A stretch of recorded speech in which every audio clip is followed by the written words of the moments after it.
Nieuw, fantastisch, de Super Game Boy. De link tussen Super en Portable Power. Zodat je al je Game Boy spellen ook op je Super Nintendo kunt spelen. In kleur en met Super Stereo Sound. Super Game Boy voor 129 gulden. Nintendo, now you're playing with Super Power. All right, son, point out the animal that did this to you.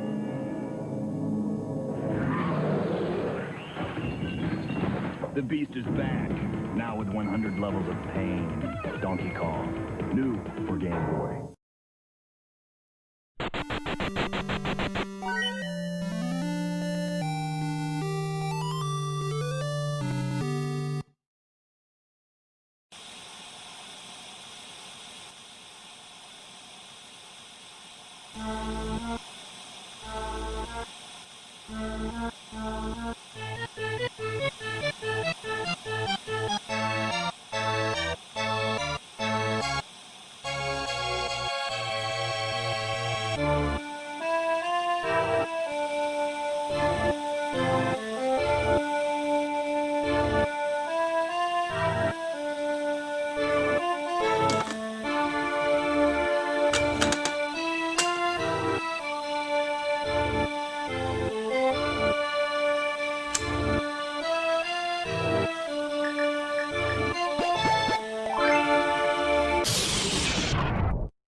Well, heck. Well, there it is. So Wouldn't be a Game Apartment 1C stream if I didn't unmute that mic. So now you know that you're watching Game Apartment 1C because the audio is out first thing. Let's go ahead and cue up the background music. Thank you so much for everybody tuning in. Happy Friday. Seeing a couple new faces in there, so thank you very much for tuning in.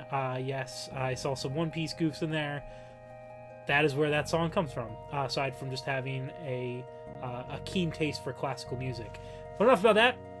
It is yours truly, your good challenge boy, Dan, Captain Someday, age 33, coming at you for our 8th challenge of Season 2. With me, as always, and by always I mean yes, always, is our good pal Syncope, who is our amazing assistant director, our very concise editor, and I have updated your bone status to what is marrow. I hope that's appropriate. What else does it say about me? That your hot dog of choice is noodles. Noodles? Yeah. You've been on a noodle kick as of late. Yeah, I guess. I saw those noodles earlier today. They had like whipped cream on them. Oh yeah, from the place in Toronto. I was like, you need to stop. No. I can get down right with that. Now. Well, I bet you did. But I've got weird taste in food, so whatevs. You don't like cream cheese. I don't like cream cheese, but I can do like creamy stuff. You can do cream cheese. I can't do sour just cream. Not cream cheese. Yeah. Yeah. My taste in food are weird. But so anyways, just gonna do a little bit of housekeeping. But before that, for some of our new viewers, you're probably asking, what the heck is Game Apartment 1C? Case in point. Ambrosia. Subbed again. Oh man. Yep, there's our executive producer, Ambrosia, topping us off for the start of the stream. So real quick, I can't tell if my audio levels are okay or not. Let me turn the music down just a smidge. So the show here is a parody homage to the Japanese television series Game Center CX, wherein middle-aged comedian Shinya Arino, very charming, very funny guy. He's a big otaku, very into video games, and just a big all-around nerd. So he plays through these old, well-remembered but also hated games of old that are usually insanely difficult or gave a lot of players frustrations back when they first came out in the 80s. So it's his job to try and beat these games and show off the endings to viewers. So we're trying to emulate that, but put our own spin on it, kind of make it a little bit more Western, since Japanese household and Western household nostalgia towards retro games is pretty similar, but also kind of different. But we also want to pay tribute to the original show itself. So hopefully you'll come along and I won't disappoint. Speaking of which, the record so far this season is 4 wins, 3 losses. I got incredibly lucky and called in my one lifeline last challenge for King's Knight, which ended up proving to be probably the most difficult game that I've played so far. I'd say the only thing that comes close to that was Oh man, what game did I really struggle with last season? Was it was Splatterhouse, wasn't it? Like it was really coming down to the wire. I'm trying to remember, but so, yeah, King's Knight's just hard. It was very hard. I had a hard time with Parasite Eve, but Parasite Eve well, was a challenge. yeah, Parasite Eve is a whole another story. It's a special occasion. Buck Henderson does mention that we should never ever mention King's Knight again. You got it. King's Knight is impossible. I don't understand how anyone can actually beat that game playing it normally. Like, yeah, that's the impossible. thing. Well, the thing is that like when I was studying to get a little bit better at it, so that I could clear it, I was watching all these playthrough videos on YouTube, and there were numerous videos of people playing it without taking any damage, but I don't know if that was like a glitch or them using a code. Maybe or they are just not human. They are monsters. Maybe they're robots. They're monsters Robots who... from heck. Wow, who Lyndon B. Johnson, who is... They love me. Oh, well then, there it is. There it is. Well, I'm loved. You should show off your face here. My face? Yeah, we'll put up your hand. Well, this is my Yeah, there is you my go. face. That's Hello.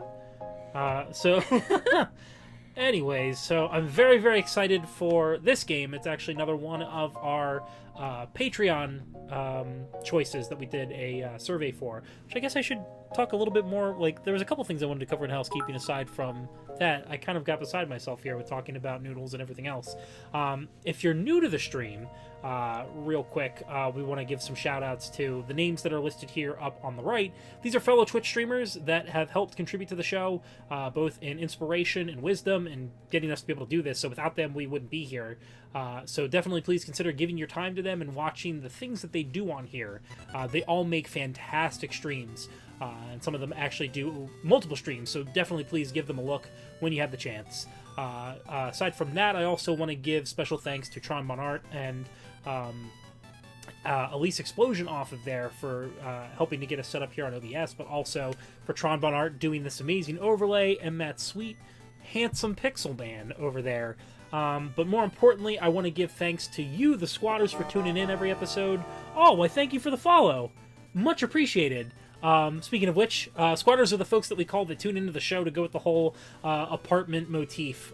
So hopefully it's not too annoying, but affectionately I refer to viewers as squatters. So if not for you, we wouldn't be here as well. It's because of your support and your continued patronage and tuning in each week and keeping the chat going as far as being inclusive, warm, and welcoming. We cannot thank you enough, and we don't just say that for the sake of saying it.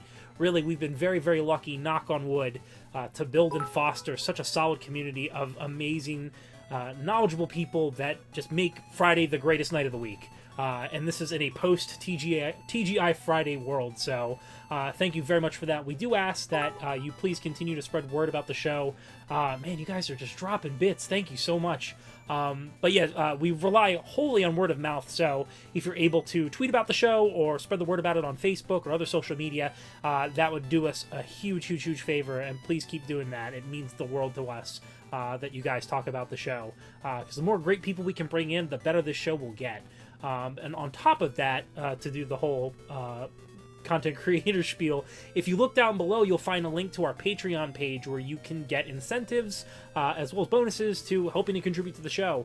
Aside from subscriptions and bits, being a Patreon supporter helps us to do bigger segments, like continuing to do more Gamer Gourmet segments, which we're really hoping to do before the season closes, but other things that we've got on the pipeline, such as doing arcade trips, convention trips, and also possibly, if we're living the dream, going to things like E3 and being able to interview people in the industry.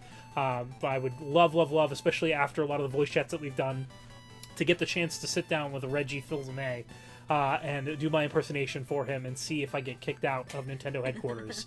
That's living the dream. But yeah, if you've got a couple bucks or scratch money or rent money that hasn't been paid yet, please do consider contributing to us. We really do appreciate it. That's it for that. Let me go ahead and lead into the game that we're going to be playing. Oh, heck! What's that? That's a donation. Oh, thank you. Why, thank you so much. We greatly appreciate it. Thank you. Executive producer Ambrosia, many thanks to you as well for continuously donating to the show. Such nice so people. for those that are new to the stream, we do get a lot of regulars in here that are fantastic folks, aside from my already going on about them. Really, if you have any questions about video games or you really just want to be able to talk to some great people, that's what this chat is here for. They are all fantastic people that I've had the chance to get to know pretty decently so far with the past couple months through the Cinco-Land Discord, which, if you're also interested in getting information about that, if you send an to @23syncope on Twitter, invites are still open, correct? I just have to send you an invite. Yeah, but that's where a lot of our viewers come from. So if you're interested in just belonging to an awesome gaming community, and just we talk about all different sorts of things on there. Yeah. It's a good group. So yeah, if you like the chat here, consider joining. It'd be great to have more awesome people there. Everybody in my Discord's real sweet and good and fun. We love and them. Nice. They're adorable and cute and very, very smart. Yes. I think we should start playing the game though. Yes. Sorry. So hello once again. Let me go ahead. I'm gonna lead this off to the amazing narration of Syncope here, who does all of our voice work. So let me go ahead and I'll get this queued over. So we announced last stream that we're going to be playing the 1994 Nintendo hit for the Game Boy, Donkey Kong, and kind of saw a resurgence in the series, as it were, because we got a lot of follow-up titles like Mario vs. Donkey Kong, but also more Donkey Kong games, especially riding off the popularity of Donkey Kong Country. So without further ado, thank you so much to Syncope for narrating and helping to edit things. But let me go ahead and introduce our 8th challenge.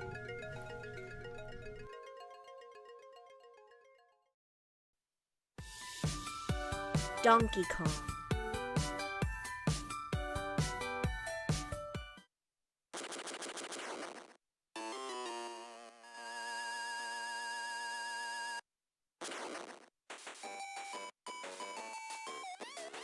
Nintendo's oldest rivalry is reborn on the Game Boy. Released in 1994, Mario must follow once more in hot pursuit of his neglected pet to save poor Pauline. With a new arsenal of maneuvers and items for him to use, will the hero formerly known as Jumpman be able to catch Donkey Kong? Crossing bridges, swinging on power lines, climbing ladders, and using his wits to solve the toughest puzzles Mario's faced yet, will Dan be able to clear all 101 stages to secure another victory? Find out as the 8th challenge of Season 2 begins now.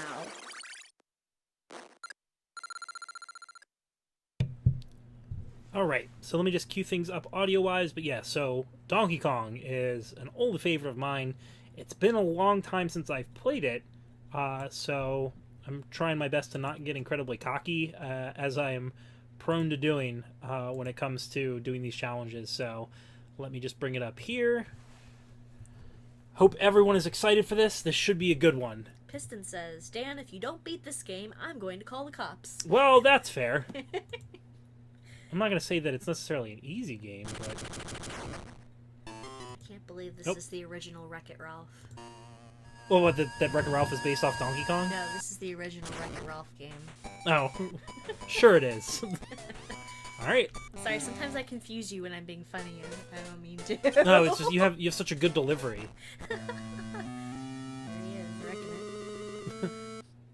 So yeah, I was mentioning to Syncope earlier, I'm a little sad that since I don't have a capture card set up because I've yet to figure out how to actually get the computer here to work that. Gotta get Rockhawk here. Yeah, I do. So the Super Game Boy emulation does not pick up on the really awesome added voice files for Pauline, which was kind of the nice thing about... Oh, why, thank you. Thank you for the donation. Really appreciate that. Thank you. But yeah, so Pauline does like this help, help thing that she does, which was an added benefit to playing through the Super Game Boy cartridge. That was Buck Henderson. Oh, man. See what Elkstar said? What did Elkstar say? Dan, if you beat this game, I will blow you a kiss. Oh, man, I've got to doubly beat this game now. I can hear it in Elkstar's beautiful voice. Making decent progress so far. Tina This is only said, the beginning. Dan, if you beat this game, you will have beaten the game and can play another one to continue your Twitch series. That being Game Apartment 1C. You are not wrong. You are very, very correct. This is a neat looking game. Like, I like how Donkey Kong looks in this. I mean, this is pretty amazing feat for the Game Boy itself. I was reading about how the reason Mario has a mustache is because they couldn't, like, put a mouth on him. So Well, it was a way to cover up having to give him a mouth. Yeah, so right? Sorry to interrupt. They couldn't have a mouth for him, so they went, oh, a mustache, that works. So Yeah. they did that instead. Yeah, because I remember Miyamoto was trying to do a lot of animations on Mario to make it seem more cartoon-like, since Donkey Kong originally started out as a Popeye game. The reason Mario has a hat is because they couldn't animate hair. Yeah. So they put a Yep. hat on him. Mm-hmm.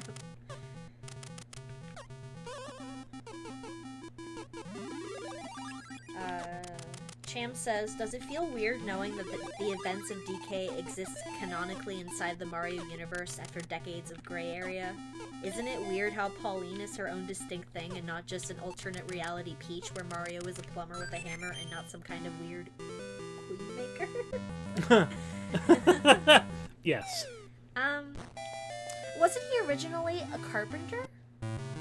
Like, I think at this point he's supposed to be a right. carpenter. In this, he starts out as, well, so I can't remember which came first, Donkey Kong or Mario. No, it was Donkey Kong came first, then Mario Brothers. So yeah, well, because the original idea for Mario was that he was going to be called Mr. Video, and he was going to be like a mascot character, kind of like Mickey Mouse to the Walt Disney Corporation, Yes. where he's this everyman that can fit into any game role but star as a larger-than-life character to be able to tell a narrative, which most games hadn't done at that time. But he eventually became Jumpman, and throughout the first couple games before Super Mario Brothers, he would take on a new profession and play to the setting of the game. But yeah, he started as a carpenter here, then he was a plumber, and then Wrecking Crew. Carpenter is why Wreck-It Ralph makes sense, because that guy's a carpenter in Wreck-It Ralph. What's his name? I can't remember his name. Fix-It Felix. Yeah, like he's basically a carpenter. He has a hammer and everything. And this is basically what this is. Yeah, what I love about this game is they recreate the first couple stages to the original Donkey Kong, and then you're off into the actual full-fledged game. Cham says, look lady, my grandpa was a carpenter and he's never worked on I-beams or with gorillas. Yeah, well, Mario's a plumber, but That's he's a running around very with strict turtles. union policy, is never to work with gorillas. This is agree. my construction voice. Tesson said John C. Reilly should voice Donkey Kong now. I agree with this. I'd be That's a okay great with that. plan. Sounds like a good idea to me. I forget where I was reading it, but there's a lot of stuff that they originally were trying to put into this game that eventually carried over into Mario 64. So, like, him being able to do, like, certain levels of acrobatics, like doing these flips and somersaults, carried over into Mario 64 specifically because Miyamoto really liked how it played. Are those rats or what? What are these things? Those are mice. Are they? Oh gosh. Oh, Jeez, get up, Mario! big. Get up, Mario! He's having a bad life. And what is that? It just says oil on it? Yeah, it's just burning oil. They had to label it? Well, so in the original game, you've got at the very bottom of the construction site on the first stage, there's a oil drum, and Donkey Kong throws down a barrel into it and sets on fire. So you've kind of got oh dang it. Why didn't they label everything? Why not put like mouse on the mice and Donkey Kong on the Donkey Kong? Listen, I didn't design this game. I don't have those answers. I just know the history. Buck Henderson said Mario should be Bruce Willis as Spike the dog from Rugrats. What? Oh, that was a thing, wasn't it? Yes, because it was a crossover between that and the Wild Thornberries, so Spike could talk, and he was Bruce Willis. Of course he was. And he made weird jokes. That's a thing that Bruce Willis does. And because he's a dog, they were weird dog jokes. Whee! Wizard Random said Mario was named after the landlord of the Nintendo of America warehouses. Yep. Supposedly the story goes is that... Is his name Jumpman? No. Jumpman was my father. Call me Steve. Or Mario in this case. Sorry, I didn't mean to interrupt. No, you're fine. I think his last name was Sawalis, but he owned the warehouse that Nintendo had bought for their American distribution center for their arcade cabinets, and I think it was Radar Scope was the game that they needed to convert, that they just had all these cabinets of, and it just failed miserably over here. So they tasked Miyamoto as one of his secondary assignments after working on a couple of their Pong console clones is to repurpose these machines, and his idea was Donkey Kong. So when Nintendo was behind on the rent because they just weren't doing well, apparently Minoru Arakawa, who was the then president of Nintendo of America, went to the guy and was like, hey, look, I know we're behind on rent. Listen, this next game that we're releasing, it's going to be a big hit. We'll name you, or we'll name the main character after you if you give us another month on the rent. We'll name you after the And this main was just like, character. this was a BS, like, empty promise, because they had no idea Yeah. if Donkey Kong was going to sell or not. And, like, I guess, like, either begrudgingly or not seriously, he was just like, yeah, okay, sure, whatever, like, just pay me next month, because you guys are behind. Sure enough, Donkey Kong was a resounding success. And, yeah, so Mario took and stayed around. What's up with him upside down like that? That's Oh, weird. so, like, well, because you can do, like, all these acrobatics in this game. One of the things you can do is you can walk on your hands, and it'll deflect any of the stuff that you're, about to get hit by. I See? see. Just kicks it away. Yep. Wizard Random said Sigali. Yeah, that's it, Sigali. Tito said, these are really good animations for a Game Boy game. What the heck? Yeah, they put a lot into this game. Lyndon B. Johnson says, Ben Affleck should not have played Batman, but I don't know who would make a good Batman after the already perfect Christian Bale. Who could we make be Batman? Let's think about this. Yeah, I'm trying to think of other people that would be good for the role these days. I think Jason Bateman should be Batman. If he's not too old for it. I don't care if he's too old for it. It'd be funny to me. Just be like If you Michael critique, Bluth as you're Batman. weak. Yeah, like, well, it'd be really messed up, because usually how that goes with poor Michael and the Bluth family is he's always yelling at his parents, but Batman don't have parents. Wouldn't Michael Bluth be happy if his parents were dead? So I'm out of the family. Well, of course He'd you just are. be like, finally. That'd be so messed up. Fallout Gamer suggested John Hamm. I could see that working. Ooh, John Hamm would be I great just as prefer Batman. when Batman's funny to me. Like, I don't want him Yeah. to be serious, real Batman. Well, I would love I for want him them. to be a I would joke. love for them to do a movie set in the original time period that Batman came out, like the 1930s, and it be like I'm just a cool detective Batman, not like super The world's brooding. greatest detective Yeah, Batman. but or like even the Adam West version of Batman. I would love to see kooky zany Batman. That's the Batman that I like. Like dark and brooding's all right, but sometimes it's too gritty. Cosmo Kramer, the Bat Ass Man. So you're the Batman. John Hamm is too flabby. He'd have to get shredded. He just You'd wear have, clothes. you'd have to get hammed up. Hammed up is worse. Oh my goodness. Oh man.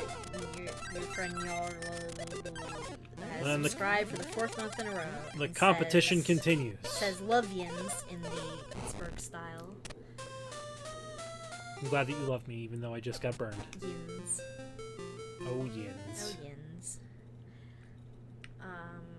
Okay, so back to the game. Mhm. Is that Donkey Kong Jr. in the corner? Yeah, Junior shows up in this game. Alright. Okay, so I'm trying to understand the relationships of this game, okay? Ah. So we've got Mario.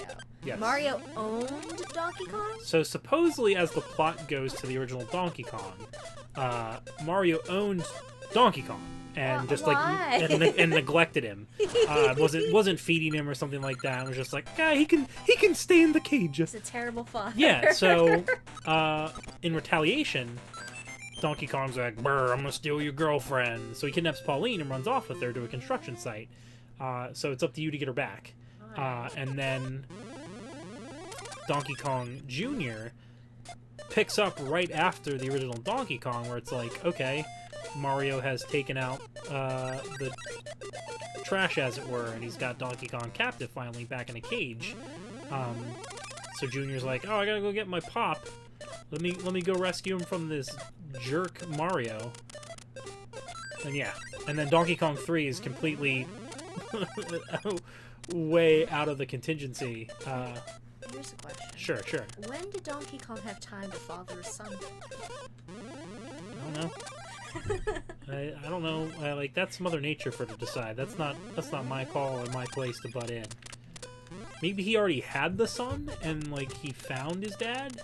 I'm just thinking of the Adventures of Sonic the Hedgehog episode where Coconuts finds this like baby gorilla and tells it that he's its father. Oh yeah. All comes back to Sonic. Good old Sonic. There we go. What's up? You have to read what Cham said in Mario's voice. Mama freaking me, Luigi. I want a bigger monkey playing a backgammon at the wharf. Now I want to hear it in Captain Lou's voice. But I know that that's not going to work out so well, because immediately when I think of the Captain Lou voice... Think of my favorite quote. Yep. Which I'm not allowed to say on our family-friendly stream. Yeah. We can say it later. We'll say it like 6 times in voice chat. That's a Cinco Land tradition. Are these like, what are these people? They're not wearing shirts or what? What is happening? Wait, but people aren't wearing shirts? What are those things? They're little mice. No, they're not. They look like weird dudes who don't wear shirts. Oh. And now you're dead. They're not shirtless dudes, I assure you. So if I remember right, in Mario Odyssey, this is the city that, or New Donk City from the game. We're supposed to play a nod to.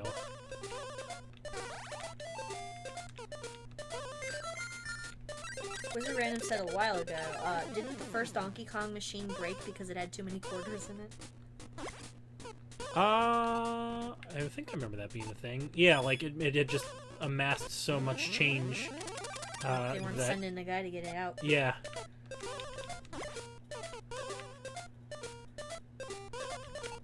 Yeah, it's ridiculous how popular both Pac-Man and Donkey Kong. Like, I think that was the same case with did I say Donkey Pong? I did say Donkey Pong. Donkey Kong. But that was the same case with the original Pong cabinet. Like they tested it at like a nearby bar wherever Nolan Bushnell and his buddy had set up shop. And they came back in like an hour or so just to see how it was doing out of morbid curiosity. And apparently the machine had stopped functioning because it had too many quarters in it, and they couldn't put anything more in it, so they had to go to the bank and empty it and then come back. Let's try this again.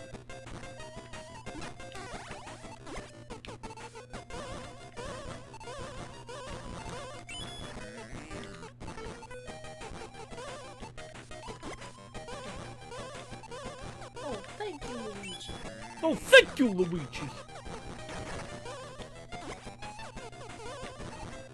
Oh. Dang it.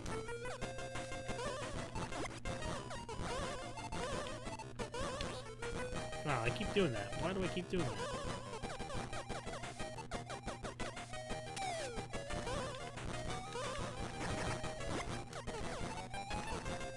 There we go. Mario is an abusive father. Yes, he is.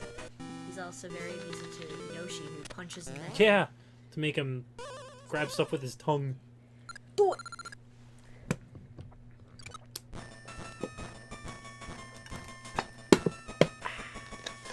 Oh, that's the other thing that I should have. Well, you mentioned it in the narration. Yeah, there's 100+ stages in this game. What are we on now? Well, I just finished the first world,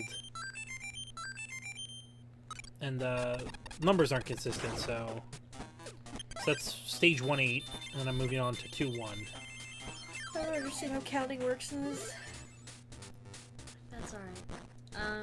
Wizard Random said, love the SMB2 picking up objects animation. And is that his butt? Did I just have to watch him wiggle his butt? He did. On. That's a cute lady. That donkey donk. The donkey donk. Yeah, we kind of talked about that in the Mario 2. No, come on. I mean, that's what I was just talking about. No, I was gonna say the Mario 2 retrospective. How influential that game was to the series proper. It's not really Mario.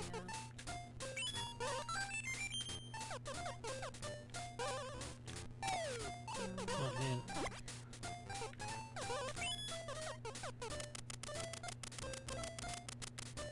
Shem says, Donkey Kong Sr. and Jr. have both faced Mario. Donkey Kong Sr. is an old man in Donkey Kong Country. Yeah, they make him Cranky Kong. But presumably, Mario is the same age since he always faces DK Jr. in his adult form except in DK2. What happens there? Do people age differently in the Mushroom Kingdom than they do in the rest of the world since DKC takes place across multiple hemispheres? He's really thinking about this. That's some deep lore. Well, I mean, maybe, you know, these varieties of gorilla age much shorter lifespans. They only live 5 years. That's it. Yeah. 5-year gorilla. Perhaps Mario gorilla. is immortal. That's a good band name. Have you thought about that? Well, I was just about to say, like, maybe time doesn't exist in the Mushroom Kingdom. Maybe it does, but Mario's immune to time. He plumbed his way out of time. Well, I mean, he did go down a warp zone. It's possible that the warp zone... They're wormholes. Yeah. What are we talking... This is like freaking game theories here. Can I just enjoy my life? That's fine. Mario's not actually alive. He's actually... It's a dream. A child in a coma with a snow globe. He's in a coma? If he's in a coma, what good's the snow globe? I don't know, it's a snow globe in his mind. I don't know. You combine two concepts into a non-functioning concept. Two concepts are better than none. No. Biston said Cinco with a proper response to game theory. Oh gosh. Oh, that was nice. Wizard Random said, you can't enjoy your life. You live to entertain us now. Now dance! Where'd you learn that dance from? It's my poor attempt at the Conan dance. Only I may dance. Stay perfectly still. Only I may dance. Alright, that's another stage down. Making pretty good progress. Thank you. Oh, thank you. Thank you for the dance bits. Dance bits. Who pays us to dance?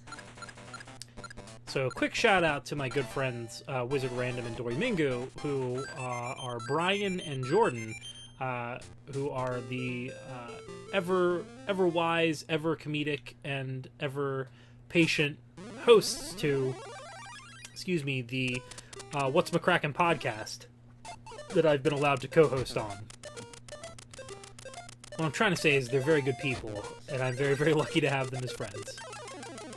Especially when my mic does not cooperate when I'm trying to record with them on the podcast. You know what you should do? You should include, like, information about that on your jingy. On my Twitter? You know how you put, like, stuff on the screen for Oh, yeah, people? yeah. That would be the smart thing, wouldn't it? You should just put that there so people can look at it. And then you can point to it, like you point to all the little names, and you go, that thing, I do that. I really should do that. That would be a very, very nice thing to do. That would, well, I mean, it also benefits you since you're on it sometimes. Yeah. By sometimes you mean all the time.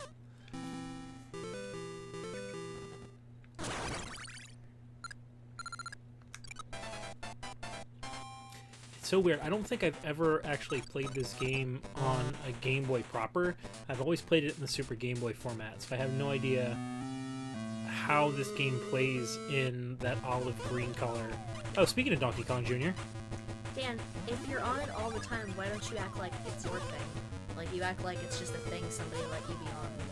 I don't know, because, like, I don't feel like, I'm as wise or as good a podcaster as others. Well, no. How get past these goobers? There we go. Oh, no. Well, you just threw that right at my crotch. Was that you asking that, or was that somebody else asking that? Like, they're calling me out on saying sometimes, and I'm like, well, if it was all the times, why don't you act like it's yours? Because it would be yours too, isn't it? Wow. I'm really good at Donkey Kong Jr. Why is this stage so hard? Yeah, I don't know. Like, I guess I should consider myself a main fixture. I don't know. Like, I like being humble and giving others the credit for making something really awesome. Oh, come on! Thank goodness for all these extra lives. They really do, very generous with all the lives in this game.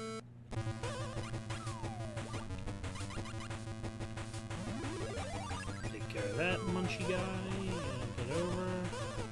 Oh, well, I could just walk into that guy and kill myself. That's fine. Cham said the real easiest explanation is that the Mario DK verse follows a Simpsons-style rubber band chronology. Or were you going to say that Donkey Kong and Mario met not at their high school, but rather Mario invented grunge and Donkey Kong was in the audience? Yes. Oh, thank you, Cyborg. Or I guess those bits are for Mario. Given what they said. Mario, that's my catchphrase now, Mario. Are you a Pokemon? I didn't steal it from somebody else that I know. Who's that? You don't know who says Mario all the time? I don't. Is it that commercial? Oh, I was gonna say, was that commercial that I played that one time? There we go. Tweet Mario, and then it'll get like 1,000 retweets. Is that all it takes?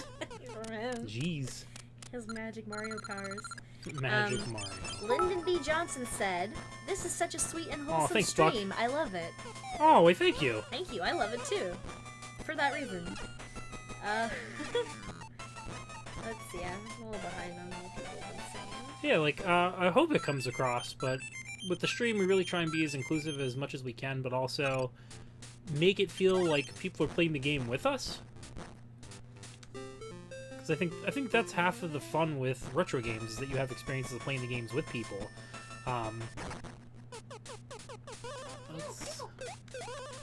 Like, for me, streaming's whole appeal is doing it with other people. Yeah. Like, interacting with people. Yep. I don't like just doing stuff. Ooh.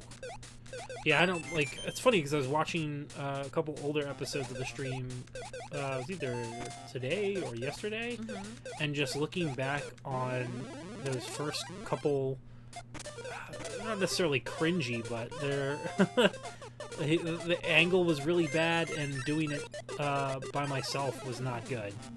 Were you using your old laptop then? Yes. Okay, so you were using your old laptop, you were using the webcam on the laptop, weren't you? Yeah. That's part of it. Yeah. So now you have the better laptop. You're Well, and also, like, yeah, like, it just tripod. also helps having somebody else on the stream. Like I did a decent job of communicating with people, but it's not...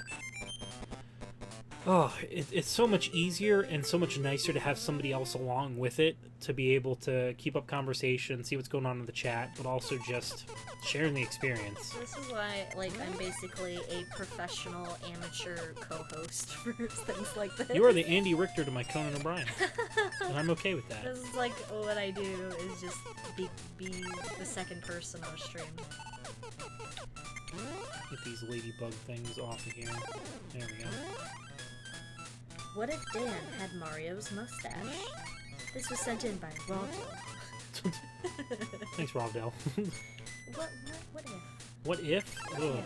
You'd have to wear that hat over there. Yeah, I don't know how I feel about that. That'd be a messy situation for sure. Alright, so about Mario's last name being Mario, I think that makes sense because they're called the Mario Brothers. Well, yeah. You're not called, like, the something brothers based on, like, what one of the brothers' first names is, right? Like, right. So, yes, Mario. Oh, man. I goofed. Well, the funny thing with that is the fact that, like, Miyamoto just said that off the top of his head, because somebody was like, so what is Mario's last name? And he was just like, Mario. He did the same thing with an interview about Breath of the Wild. Because they were like, hey, like, Mario has a last name. What about Link? Does Link have a last name? and just off the dome, he was like, "It's Link Link." I think His first name is Link. His last name is Link. I think his last name should be Mario. Link Mario. Go to your room. I can't.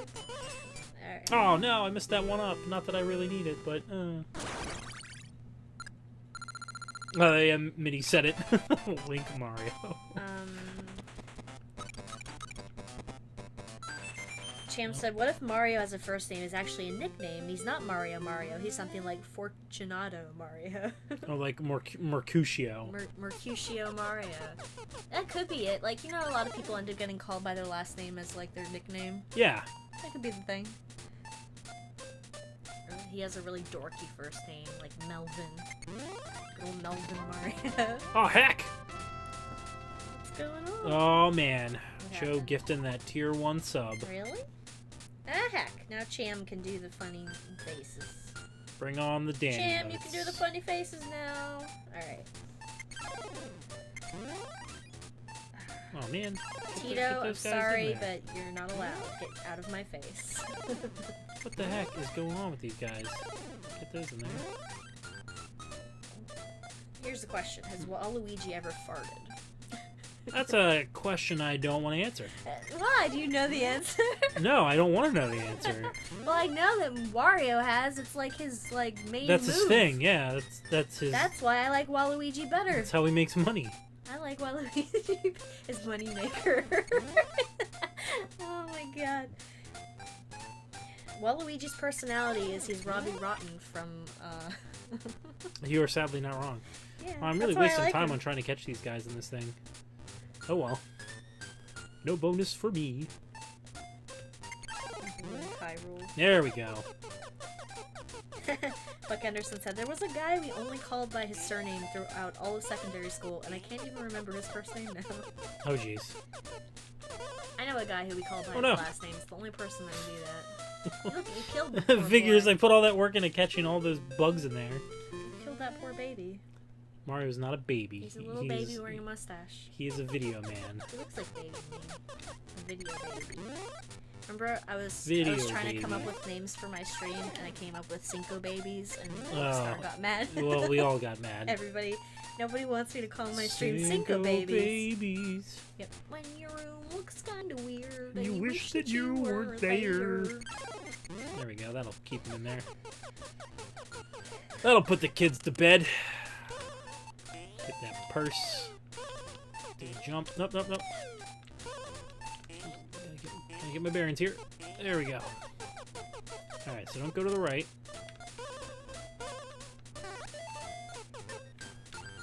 Oh, I guess I need to go to the right. What do? Oh gosh, I died again. Thank you for the... Golly. Wow, I haven't seen Spooky in a while. Oh, Spooky They- has a sub now. Thanks, Joe. Good Good old gracious. Joe. It says they've given 18 subs to people. Yikes. Such a nice people we have. Oh, they gave one to Wizard Random too. Wow. Now y'all can do the funny face. Joe. Joe. I was correct in making Joe an executive producer. I love how in the stream, like, most people have a sub, and most people are regulars. It's so nice. It's true. Just our usual friends. It's nice when we get new ones, though. Oh, I'm always happy to get new people involved. Maybe they'll become regulars. We'll just hang out with them all the time. It'll be great.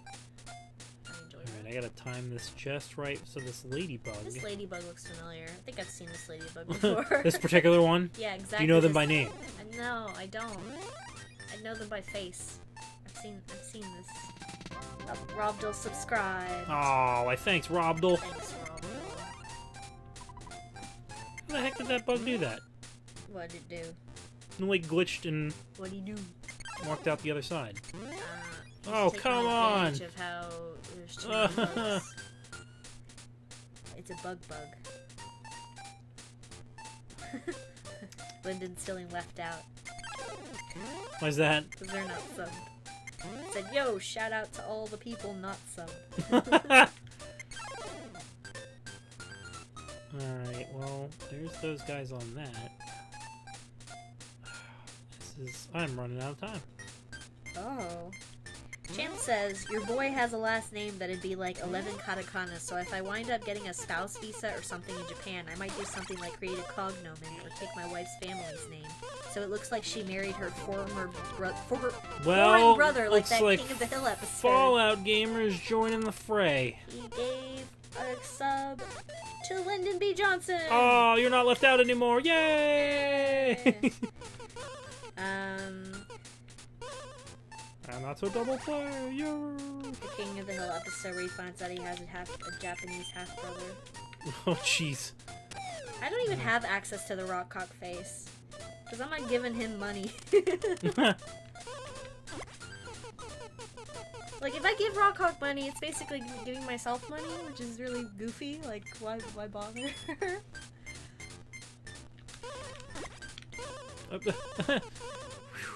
Oh, barely made that one. Whew. Oh, I love everybody. Lyndon B. Johnson is crying because they have a sub now. It's a good day for everyone. Oh man, show off! Yeah, keep showing off all those emotes. Yeah, use your emotes. Get to use that good old emote that reminds me of a time where I had hair and didn't know how to use it. Dan used to have hair, and he didn't deserve it, so they took it away. It's true. Good Lord saw it with infinite wisdom to take your hair from you. Rightfully so, honestly. It wasn't doing anybody any favors. Oh boy. If anything, it was causing I problems wish for that I people. had the money to be able to use the one that Ambrosia gets to use, because Oh, that's yeah. the best emote. I love that one. Oh my, pointing to Bruce Springsteen emote. I love that face. It's so good. Champ says, we talk bad about Cinco's hand face in the secret Rockcock Discord. Rockcock set up a Discord for his Patreon, so like I'm not allowed in it. Because I refused to give him $10. So they're probably saying all kinds of heck about me. Well done. Maybe one day I will. He won't have any choice. Well, here's your money. One, like... Thank you, Joe. Oh, for Invader bits. Zim. Yes? That's a worthy bit cause. Were you gonna say something? I was gonna say, like, you see Rockcock every day and you can't give him $10. Like, you could literally hand it to him. Okay, well, here's the thing. Like, the way money works with us, we just kind of exchange it back and forth so that it doesn't really matter, you know? So, like, it just seems pointless to me. Vic asks, oh man, Dan, do you still have the entire album of pictures we made of that pointing pic? I don't have all of them. I still have a number of them, but unfortunately... We have new ones people made in the server. Oh, they're... Ooh. Every few weeks we have, like, a Dan picture time in the voice chat, very and then surreal. everybody just starts making more Oh, that Dan bird's gonna memes. drop an egg on me.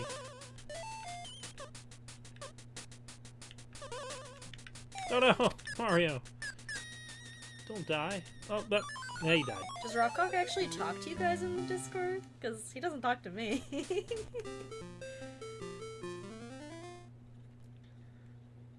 Only the 1% can use that good. Well, geez, Joe. Gave a sub to Vic, I think. Yes? Richter Cobb? Yep, that's good old Vic. Oh man, I jumped right into that bug. Apparently they mostly talk about Taco Bell. That's a great Discord. I think I still have a Taco Bell emote in my Discord. Why wouldn't you? Like, that's a no-brainer icon to have. We're getting to the point where most of my emotes are The Simpsons, or Sonic the Hedgehog, or you. Yeah. There's a lot of Danny emotes. There are a lot of... Well, they're appropriate for any situation. Because, like, whenever I show a good picture of you in Discord, Amber really likes it and makes it into an emote. Ooh, I did a It's good always flip great. there.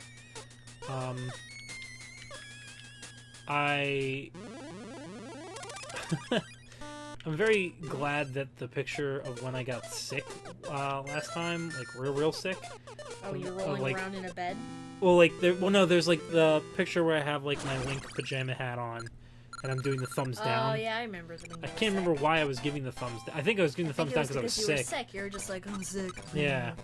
That was It during sucks. like a weird little stream that you did, like for a second, I think. I was just contemplating on the medicine that I had taken and reminiscing about, oh yeah, these guys. Ugh. Spooky said hi. Syncope, is it okay to unblock Rockhawk now? Why did you block him in the first place? He's still talking about Mario. These little guys have big ears, so if you make any noise, So like they're mice. they with get pointy- alerted. Well, pointy these hair?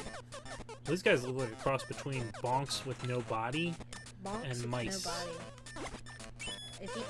If Rockhawk making a stupid tweet is why you blocked him, then you probably don't need to go back. Yeah. Nothing against the guy, but if he made a really dumb offensive tweet, then yeah, don't look back. Alright, I need to get... I don't need to get it, but let's get that 3 lives on. I think he's been doing better lately in that he hasn't been as offensive. And maybe it has something to do with me yelling at him, but... You can take So- credit for that. I'll take it. Oh, we're almost time for the retrospective. Oh boy, retrospective. It's been a while. Has been a while. It's part 2? Part 2. Part 2. Took a little bit of time because of too many games and also wanting to make sure that it was a good one. So we hope it is to people's liking. So if you're new, retrospectives are a thing that we do because Dan likes to educate the people about old video games and where they came If from. you couldn't tell from our conversation about the history of the game. So we've been trying to do them every other week now, or every 2 weeks. Yeah. Because they tend to be like not super long, but a little long. It's a bit much for me to try to do. Yeah. The recording for. Because it usually ends up being about 60... we almost got to 70 files this last so time many. of audio, so yeah, Yeah. it takes a little bit of time to make sure that they're polished, but also covering everything that we want to cover, since, I mean, like, a couple of the games that we've covered have been covered exhaustively, so we want to make sure that we're doing something a little bit new, but also, you know, helping those that might not necessarily know much about the games that we're covering, on top of... where was I going with that? A ramble. Yeah, that was a ramble. Really, we're trying to keep in mind that there might be an audience that hasn't necessarily seen anything about those games, so we try and add something new, but then also cover some things that might be commonly known. I think it's cool to know about the history of stuff and how like some of these games affected what we have now. Yeah. The question was, is there going to be or has there already been a retrospective on Japanese Super Mario Bros. 2? I believe there was. Very briefly. Like, I feel like I recorded a bunch of stuff about it. We did Doki Doki Panic, but we didn't do much on the actual Mario Brothers 2. Just something I was toying around with doing. Since we did... First season, we covered kind of like Nintendo's big franchises. With also throwing in there just like a quick Earthbound video. But Mario 2 is definitely on the list of things I would love to cover. Yeah, because we've primarily been focusing on the FDS this season, just because I'm such a sucker for that little peripheral. Which actually, since we're on this first part of the stage now, like I can actually switch over here real quick.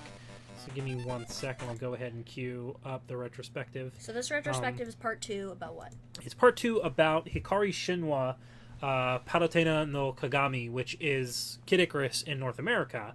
I'm trying to remember exactly what that translates to in Japanese. Like, I know the Palutena no Kagami is Mirror of Palutena, but I'm trying to remember what Hikari Shinwa... oh gosh, it's something light. Anyways, but yes, that's what it's known as in Japan. So the first part that we covered a couple weeks back, we were talking about, the development history of the game and the exhausting schedule that poor Toru Usada had to go through to actually build the game. It was just one guy was building, I'd say, about 80 to 90% of the game on his own in his time working with Nintendo. And it wasn't until I'd say about like that 80-90% mark that they had Yoshio Sakamoto, famously known for doing Wrecking Crew and Metroid, had their team come over to help and polish the last couple things to make sure that the game could get out on release date. And apparently they were working on it up until 3 days before the game was supposed to go in print production, or rather the sales date. So we're sleeping on cardboard boxes. yeah, so it was pretty rough. Oh, what's his name? Also came home early from his honeymoon. It was the guy who was creating it was Toru Sada. Yeah, he came back after like 1 day. Yeah, so like he took marriage leave and he was gonna be on a honeymoon for 3 days, but he came back a day early just because there wasn't enough time for him to be on vacation. Sorry, new wife. Yeah. Oh, hello, wife-san. Time for me to go back to work. Wife-san. So, like the first half is we talked about like the development of it. The second Right. half we're going to be talking about the differences between the English and Western, the, or the and English the and Japanese release, yes. Yes, so that's what. Have you put the first half up on YouTube? They still have it up for patrons only. So one of the big perks to being a Patreon patron is that you get access to retrospectives before they go up on YouTube. So if you're looking to get your history lesson before anybody else or before the stream here, we do have early access for that. So it's just $5 per month, gets you that plus some extra goodies as far as getting extra entries into contests when we run them. So it should be up on YouTube within the next month. So I'm trying to figure out a good schedule of like turning them over so that way patrons have them for a decent amount of time before we put them up, so that way it's not like, oh, like why should I help contribute to that? Brr. But without further ado, again, thank you so much to Syncope here for both editing a lot of my jarbled and very, very long-winded retrospective scripts and making them as polished and great as they are. So hope you guys like it. As always, please let us know in the chat what you think, and we'll be back in just a few here. So let me cue this up and Don't go anywhere. take it away, Syncope.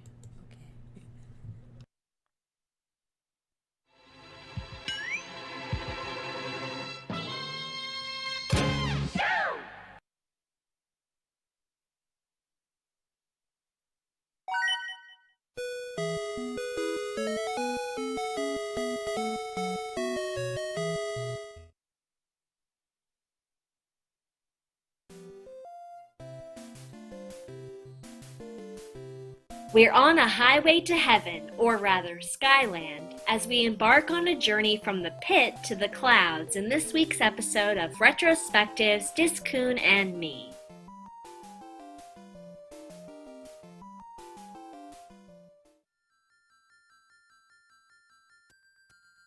There are a number of noted differences between the Western and Eastern releases. For starters, there's a level of polish given to the Western release, including a staff roll of credits at the very end of the game, as well as background sprites during its finale. Like Metroid, Hikari Shinwa had multiple endings depending on the player's performance throughout the game. An extra ending was even added, on top of the existing 4, where Pit becomes a full-fledged angel and receives a kiss from Palutena as a reward.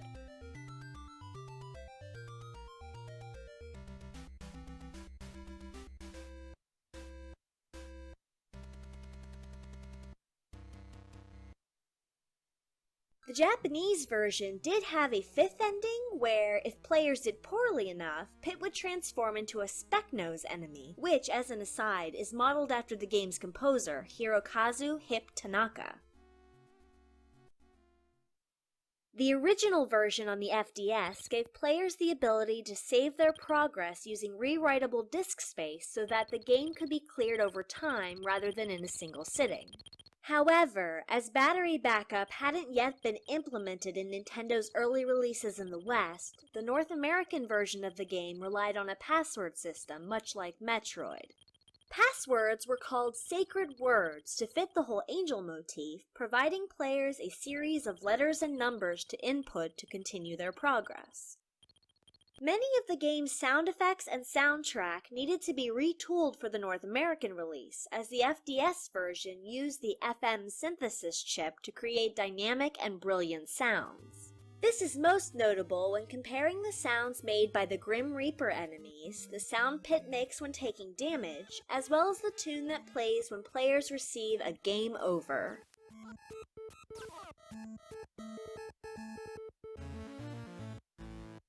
One of the biggest differences involves the shops in which Pit can purchase power-ups and items. The Famicom console's second controller had a built-in microphone that only a few games made use of. Hikari Shinwa utilizes this feature as a way of bartering down prices in said shops. Speaking into the mic at specific stores, the player could lower prices. Attempted at the wrong shop, though, and the shopkeep may hike the prices up. 負けてください。なんと価格が上昇した。倍になった。店主の機嫌が悪いと値段が逆に高くなることも。参ったな。 Players, however, could not use this trick in the black market shops owned by a bearded sprite, as doing so would cause the latter effect. As there was no microphone for the Nintendo Entertainment System, this trick could be performed by simultaneously pressing the A and B buttons on the second controller when plugged in. The 3DS Classic version required players to press Start or Select while holding the A button to make this trick work. This release was based on the FDS release, which allowed players outside of Japan the ability to save their progress in-game for the first time.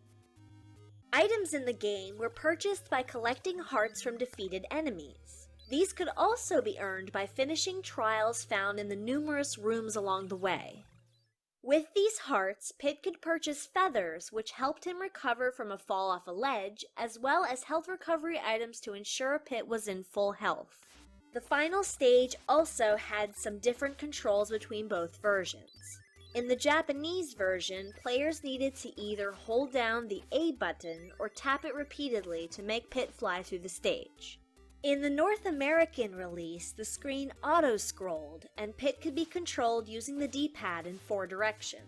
Aside from sharing the same engine, Hikari Shinwa features an enemy similar to the titular baddies from Metroid that share its name. In this game, they're known as Komedo, and they appear and behave much like their counterparts. The name Komedo is derived from the Japanese word Ko-Metoroido, meaning Little Metroid or Metroid Child. The game itself controls as expected. It is of the era and plays similarly to Metroid. It could be considered the brother to Metroid, given the design, gameplay, and even the music. Unlike Metroid, though, the learning curve and difficulty of Hikari Shinwa are staggering.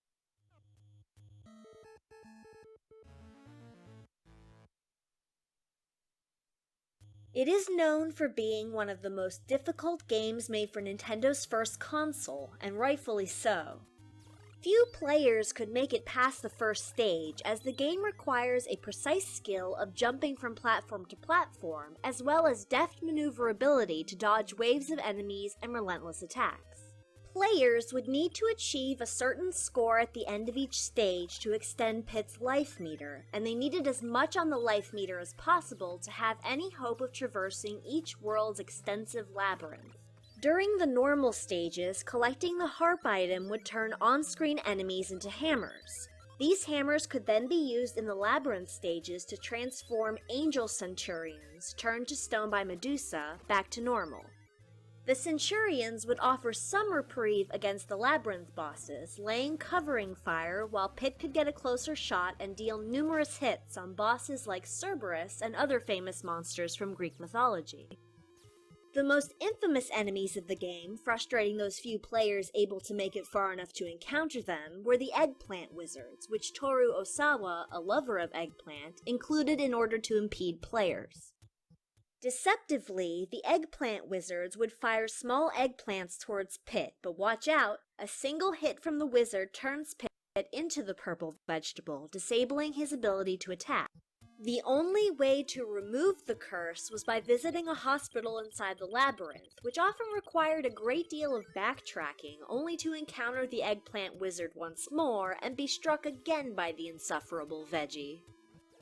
Different gods occupy some of the other caves and rooms, putting forth a trial for Pit to undertake. If Pit tried to exit the room, he'd be called a weakling. Completing these challenges was crucial for players, as they would aid in powering Pit up so that he could face Medusa at the game's end. Players could recover their life meter by taking a dip in a hot spring, a feature which would also be included in the 3DS game Kid Icarus Uprising, or by purchasing or finding potions throughout the game's levels. These, like the trials and shops, could be found along Pit's journey through the underworld and beyond. If you'd like to learn more about Hikari Shinwa, you can find a treasure trove of information over at nintendo.wikia.com, as well as Divinopedia, a Kid Icarus wiki at kidicarus.wikia.com.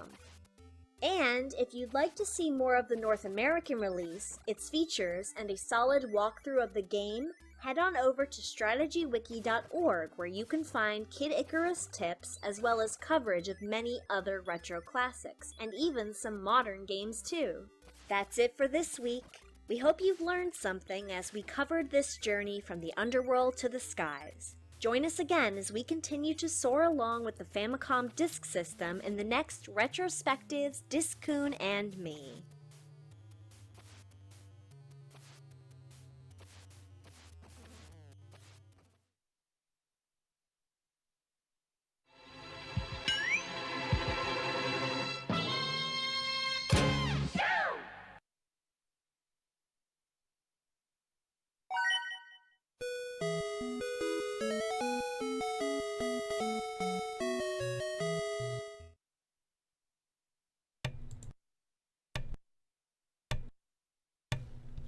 There we go.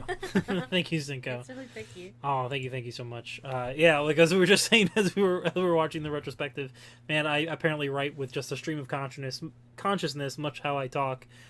So thank you very much for Zinkope to edit that to be, gosh, like actually understandable and audible. So thank you so much for the praise. We really appreciate it. We hope, like we said, that you did learn something from that. I think one of the things that we take some great pride in is that we realize that we might not be the best at doing what we do, so we like to pave the way for people to be able to find information, kind of like, you know, people have quoted it in the chat, like, you can learn more from your local library. That, like, you guys can learn where else to go to pull information from, because half the fun of learning is taking those steps yourself. So there's a lot out there about video games that hasn't properly been archived or documented, and only within the last decade or so have people really been able to start jotting that down or being able to tell stories about it. So we really hope that we can help to foster the idea that there's a lot to learn about games and the history and culture behind them. So by all means, if you are curious about some of this older stuff, please follow those links and read up on it, and let us know if you find stuff. We're always happy to hear things about games, because the chat, as you could tell from earlier, like, we're always talking about stuff, and there's stuff that we learned that we didn't know, and I'm pretty sure there's stuff that you all didn't know that you also learned from other people in the chat. So but with that said, look forward to the next retrospective that we do. I'm thinking that we'll probably cover, it's a toss-up, because I really want to cover one of the sports games that's pretty influential on the first couple FDS releases, but there's other big titles that Nintendo worked on that were insanely huge when they were released. So it's going to be a toss-up between a sports game and a murder mystery game. So we'll see how that goes. Thank you very much for the donation there, Pito. Very much appreciated. So let's go ahead and jump back into the game here. Let me get some things out of the way and adjust the audio levels once more, and we should be good with getting through the challenge here. Also, thanks for the bits, Joe and Buck Henderson. Yes, thank you so much. Alright, I'm on a boat now. Hooray.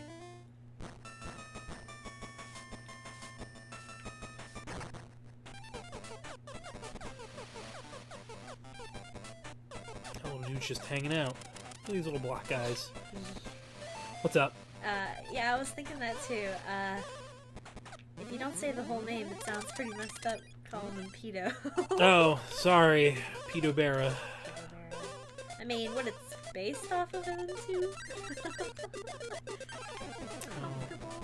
Oh, that's what I gotta do. Are those thwomps? No, but they kind of look like thwomps. I think they're thwomp I brothers. gotta do one of these. That'll do it. And I think I can hang off of this, yeah. Dick's computer just crashed. Oh no! Like, for good?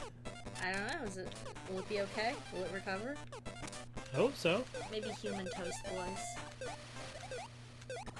Oh, is that what they're saying these little guys are? That's what they're saying. Some, And Lord just some says burnt they're a new toast. species of Goomba. Indigenous to the Donkey Kong world. Like, they're Goombas made out of tofu. Tofas. They're called Squoombas. Ew. That doesn't... Don't that just roll right off the tongue? I like saying it. Squoomba. Skoomba. Squoomba. I think that's the only thing good about the Mario Brothers movie is the way that Dennis Hopper says Goomba. How does it sound? Goomba! Goomba. Just like that. What? I just read a rock cock tweet. Oh. I'm sorry. What did he say? He said, Stuart Little, but Stuart is also dead. What? I don't know what he's doing over there. Yeah, it's fine. I'm good. It's that classic Mario face. Classic Mario face? What is classic Mario The face? one where he's just celebrating because you got past the stage. Oh, yeah. yes. He's just like, Ah. it's me. Oh, wizard random. Powdered toast man. Twimps. Thwimps, they're just like scrawnier thwomps. Who you calling a thwimp? Oh no! Oh, that crab clawed me. Piston Hyundai said they're called Usun, which comes from the Thwomp's Japanese name Dosun. Ah. And then it said apparently they're walking thwimps. Ah. I'm a walking thwimp. Aw.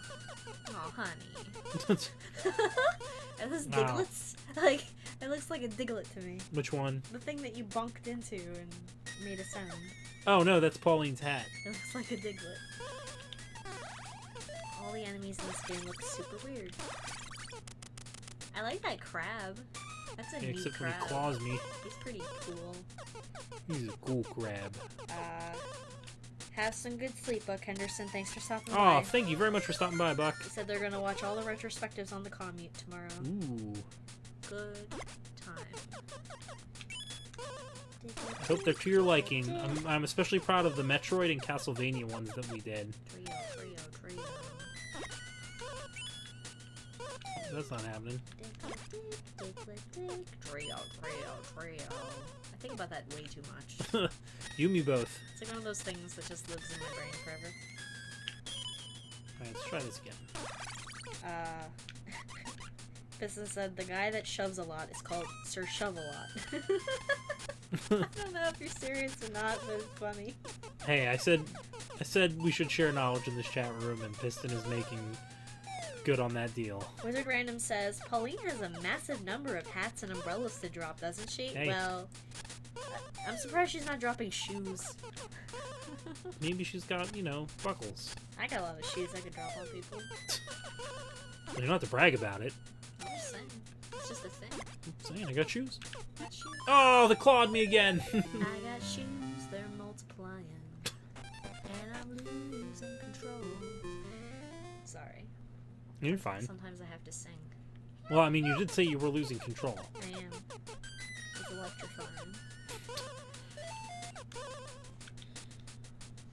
Did you believe it if I told you that I played Danny Zuko in high school? Because I did. Did you do a lot of theater? I did a moderate amount of theater. Problem was that theater took up too much time for playing PlayStation, so I didn't really do much of it. So I was like, Dork. oh, I got crabbed again. You're a crab meat. As I liked doing theater, it was a lot of fun, but teenage me was awful. I did theater mostly so that I could hang out with my then girlfriend.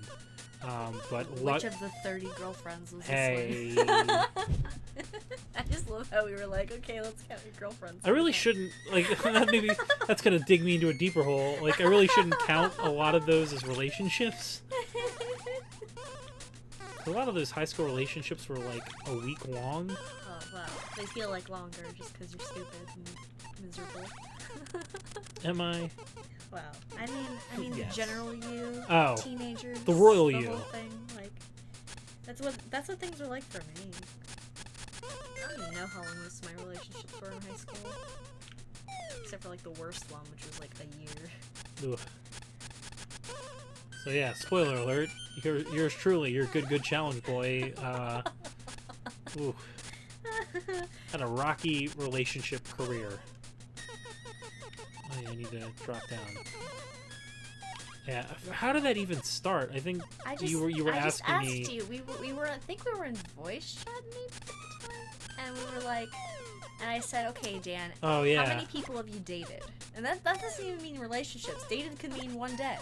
So you're like, I think 8, and then you just kept adding to it. It just kept getting higher and higher, and I'm just like laughing because I'm like, how did you forget? Yeah, it was. Ooh. I think What was the final count? 31? like 31 or 33, either one. I don't know. I'm as old as the number of girls that I've barely dated. I'm not okay with that. Sorry, buddy. It's okay, pal. Thanks, Gumshoe. It's alright, pal. Alright. Shove me, sir. Shoves a lot. Whoop. Fallout Gamer makes a point. Which Who is- wouldn't want to date Dan? I appreciate the compliment, but you would be surprised. Would you be surprised? I don't know. Maybe not. I'll tell you who doesn't want to date me. the typical variety of people that I am attracted to. We've talked about that. Like, I'm just destined to prevent myself from relationships because I tend to be attracted to people that don't like guys. Or they're just unpleasant people. Yeah, that too. One or the other. There, Mitty figured it out. They were trying to figure out how to do bits, I think, and they got it. They got it. You got it, and I'm proud of you. Thank you. Also, thank you. Oh gosh, no, get up there. Oh. Your problem is you like an aesthetic that typically is applied to certain types who are hard to be involved with. Yep. You're so shallow, man. I don't mean to be. When? Tito said, Dan could seduce me if he wanted to. Oh gosh, you look great today. Thanks for being my squatter. And then a little winky face. That's what you would say to seduce Tito. Is it? Oh, thanks, Tito. Contrary to popular belief, I am not smooth. I'm really bad with coming up with cute affectionary names. Affectionary? Yeah, or like affectionate names. Confectionary? No. Yes, all of case your, in point. all of your affectionate nicknames end in face. I joked once that if you were getting married, you'd call... Hey, hot face! You'd be like, dearest bride face. Dearest... That's adorable. I totally would call my matrimony to be a bride face. Dearest bride face. Dearest bride face. How I love you. How I love thee. Let me face the ways. Or buns. Yeah, see, ugh. It's either face or buns. Ugh. What's up? Nicknames. Hot buns? No, wait, there was a good one. Nugget Lady. Oh, yeah. I forgot about Nugget I Lady. crushed myself. Oh, gosh. No? They were eating chicken nuggets, so it's like, hey! Based upon that description, I apparently described my significant others like Buster Bluth would like a relative. Hello, brother. Hey, Nugget Lady. Hey, Nugget Lady. Oh my god. Tita said, I'm trying to find my own Nugget Lady. I hope one day you can find a Nugget Lady of your own. Piston Hyundai said, Hot Face is my favorite Batman villain. Only one person could have done this. Hot face. Sorry, I'm laughing at Cham now. Sorry, Oh, why? Cham. What did Cham say? Cham said, y'all ever sit down to a glass of buttermilk, then the next day you find out you don't have any buttermilk? And it was just bad milk. I'm pretty sure that's what buttermilk is. Yeah, can't say that that's happened to me. But, you know, time is but a river. Mitty said, heck, I'm married and I would love a nugget lady. I don't even know what it means. It's a person that eats chicken. It's a lady that eats chicken nuggets. Who you feel affection for. Yeah. A woman who eats nuggets is a woman you can stand by. But BRB said spooky. Stand by your nug. Stand by your nugget man. Stand by your nug. Two arms to dip sauce. Oh my goodness. I'm laughing about that buttermilk, eh? I'm Oh, laughing come on. about several things at once right now. Oh. Yeah, I'm trying to think of things that have made you laugh uncontrollably on this stream. I don't think you've had a Mario meat bomb incident. I used to have them when I did streams with Rockcock a lot. I'm not trying hard enough, apparently. There was the one where we were playing that, what is that game? It's like a... What is it called? Cinco! I'm sorry. I get one. That's fair. 007 or something? GoldenEye. Yeah, GoldenEye. We're playing GoldenEye. Oh, and he blew up the thing. And he shot this tiny little toy motorcycle because I told him to. I said, oh, you should shoot that. So he did. And it exploded and killed him. And I just, like, it surprised me. I just couldn't stop friggin' laughing at that. Oh my gosh, I'm having way more trouble with this particular I level also- than I really should. I also laughed when we were playing Popeye Aladdin, which is like, Popeye Aladdin? yeah, Popeye Aladdin is like, it's like a bootleg Aladdin game with Popeye's head in place of Aladdin's. So I Okay. call it Popeye Aladdin. Popeye Aladdin. And Popeye Aladdin just makes me laugh. Oh yeah, we were also playing an X-Files game, and I laughed for like 5 minutes straight in this video because you go into this room, there's a pool table, and all the balls aren't ball-shaped. They're like weird polygons.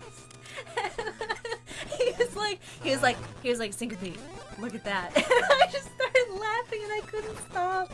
I need to learn how to be funny. And I don't even think it's a thing of being funny, it's just something stupid happens and being I just break insightful. down. Or being observant. Oh, why did I do that? Oh my god. Wow. I'm doing not so hot on this one particular stage. Wow. Tito Delita said, when I was new at my job, this girl asked what my favorite drink was for some reason, and I said half and half because I thought it was clear that meant lemonade and sweet tea, but she thought I meant literal half and half and gave me a disgusted look. Oh. Pissa said literal half and half, huh? Just call it an Arnold Palmer. The Arnie Palm. I did see that Dory Mingu mentioned my favorite stream moments. Blanco Nino. I did laugh at that. You laughed at that and then Sugar Daddies in the Keanu Reeves voice. I'm very proud of that. Do it. Daddies? Sugar? Sugar Daddies? I'm sad does whatever the Pain Attorney, does he ever show back up in Ace Attorney? Yeah. I really like doing the voice for him. He That comes was a back lot every of once in a fun. while. It's essentially me impersonating Buggy the Clown. Long Island iced tea and Mike's Hard Lemonade makes Happy Gilmore. Okay. I'm learning things.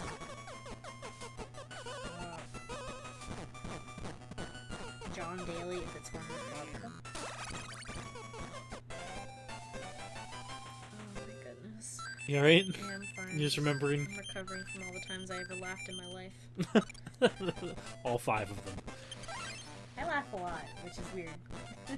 That's not weird. You'd think- I like the way you laugh, But so you I think- look for reasons to try and make you laugh. People who talk to me always think that I would be like a really miserable person, and maybe I should Well, be. I laugh a lot. You know what? I think I'm gonna be miserable from now on, Yeah. as if it's a conscious decision. Sometimes it is. Wow, you got me there. Talking about alcohol, man. I don't drink anymore. I'm done. I had it. Or I thought you were talking about Alcohol Man. It was Little alcohol, man. this guy that just goes around with broken beer bottles and swings them at people. Moon Lordra says, I like making girls laugh. It's Good I like pastime. making people laugh. That's why I'm stupid all the time. And I always get mad when people don't laugh.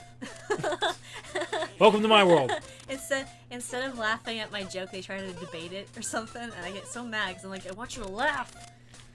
My problem Shake is 'em that until they I'm laugh. trying to be funny and then I'm not funny, and I get upset about not being funny. You also get upset when you're not trying to be funny, and then I laugh because I think something you said was funny. Oh, because I thought that I had like a really good goof off the dome, and I was like, huh, that was actually really funny, huh? And then I just do a thing, and it's like I didn't put any energy or thought into it, and it turns out that it's funny, It's and called then natural humor. organic humor, Exactly. better Sometimes for better you. when they're organic. or so we've been told. Chan says, I carry around a crane with a piano that I drop on people who don't laugh. Yeah, that's a good plan, but it sounds expensive. Sounds very much like you're a cartoon villain. Cartoon villain Chan. Just want to get that purse. Maybe if I do one of these. Little fire boys. So, are those just guys on fire? Did they touch the hot oil? I really appreciate that, Piston. Piston said, Cinco, there's so many tweets of yours that I think of just replying plainly to like it wasn't a joke, and then I think better of it. Thanks.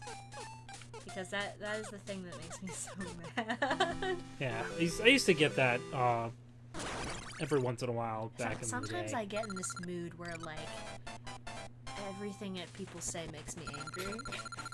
Because I have things Social that I media want. expert These Syncope. These are things that I want to Everything happen. makes me angry. And they're not doing it.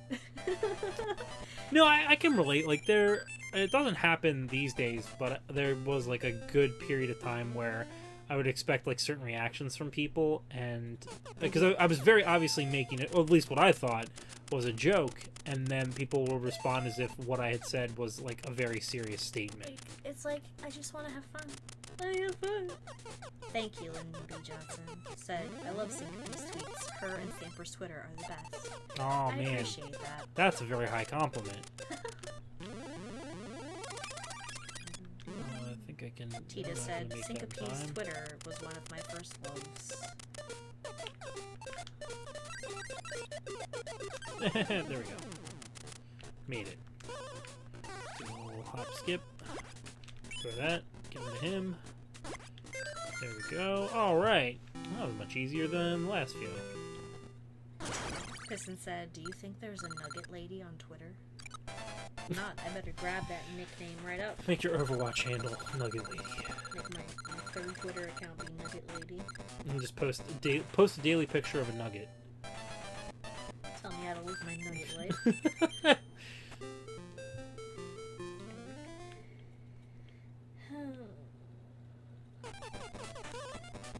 Jam said, my first real love was a girl who married a tennis player. Fallout Gamer said, did she marry Mario? I mean, he is a tennis player. What was your first real love, Dan? First real love?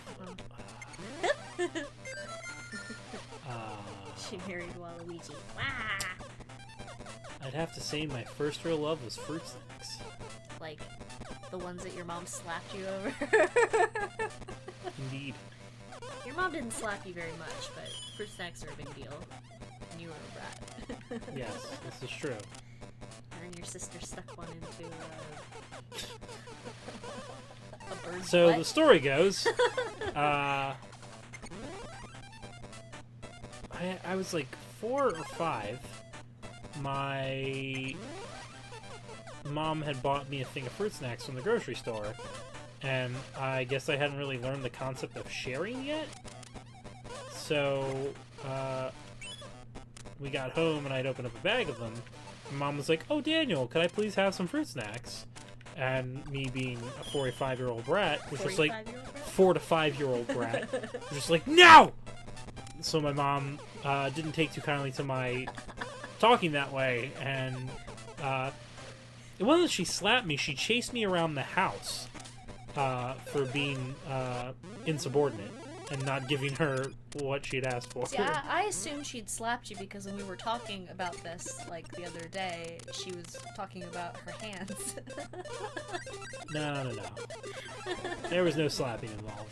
I'm fairly Maybe certain. she just likes to pretend there was slapping. Well, I mean, there is a story about how she left me in the kitchen with my older sister, and she was like, "Hey, watch your brother. I'm going to leave the room for a moment."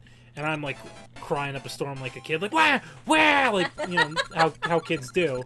And she's in the other room grabbing something, and all of a sudden she just hears, and she's like, "What was that?" And she runs back in, and there's just me like, with this big handprint across my face, and my older sister's just like, "He wouldn't shut up, so I slapped him."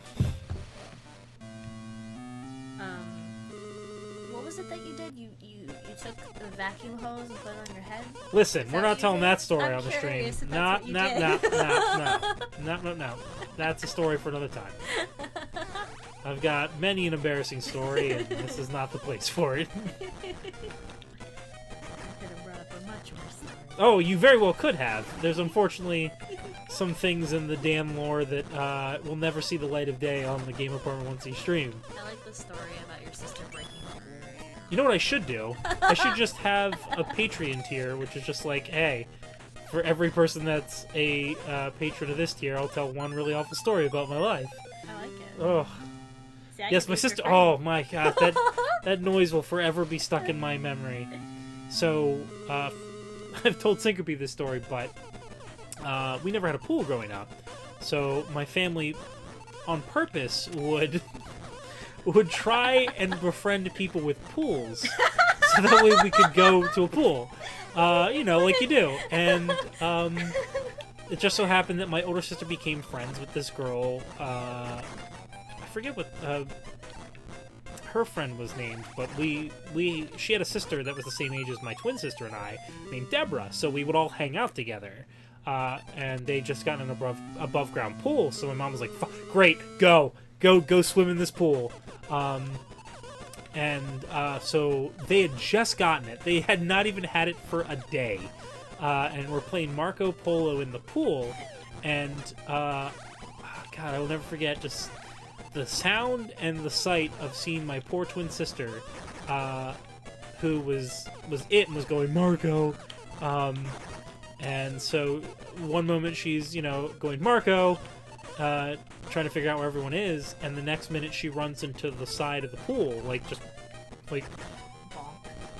swims right into it, clocks herself in the face with the wall of the pool, and the pool wall breaks.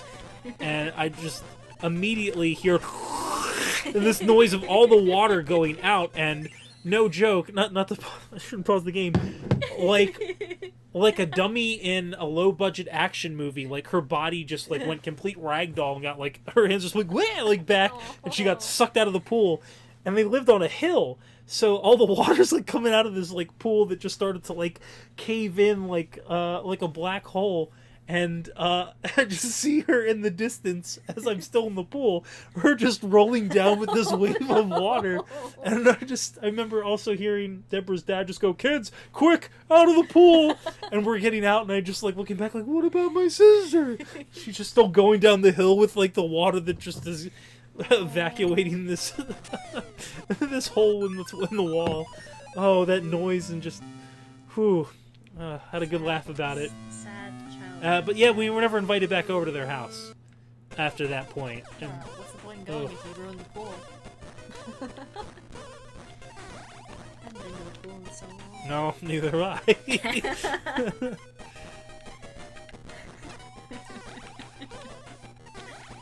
Did they get a new pool? I don't know. I'm not allowed to know. I've driven past their house numerous times. Check if they have a pool? Well, no, they've since moved years ago. But there's never been a pool in the years that I've driven past it, so I'm not sure.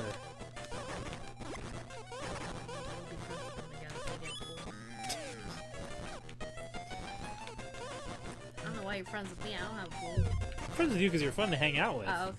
I mean, I've matured. I don't just hang out with people for the sake of a pool these days. so shallow. Everything's pools and short hair with you. Hey, come on. Come on now. Can't help it that I want to hang out with people that Have pools. And are also tomboys. Tomboys, like, to me, tomboys feels like such a dated phrase. Yeah, I don't know, But like... people still use it. Yeah, like, It's I don't know weird. what a more appropriate term would be. It's just Girl? girl. Yeah, I mean... Got me there! Yeah, that's gross. Rob Dill said syncope is a metaphorical pool. What does that mean? Yeah, I don't know what that means either. What were you going for there? This is Dan's got a bad relationship track record because the thing he's looking for is a pool to destroy. I didn't destroy it! It was my sister! Doringa said shallow, like the pools he chased after.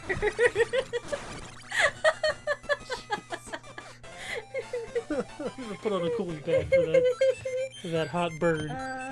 Wow. Well done. You know what? There it is. Tita said Dan's got good taste. Kay Britton said these jokes are all wet. Oh, come on. Oh, lovely friends. Cham said, I'm like a tomboy, except male and fat. Tito. That was Cham that said that. Oh, sorry, Chan. Sorry, Good old Cham. that was really awful because immediately I was like, oh, somebody's putting themselves down. It's Tito. Oh. Tito would be talking about his wife. Good old Tito's wife.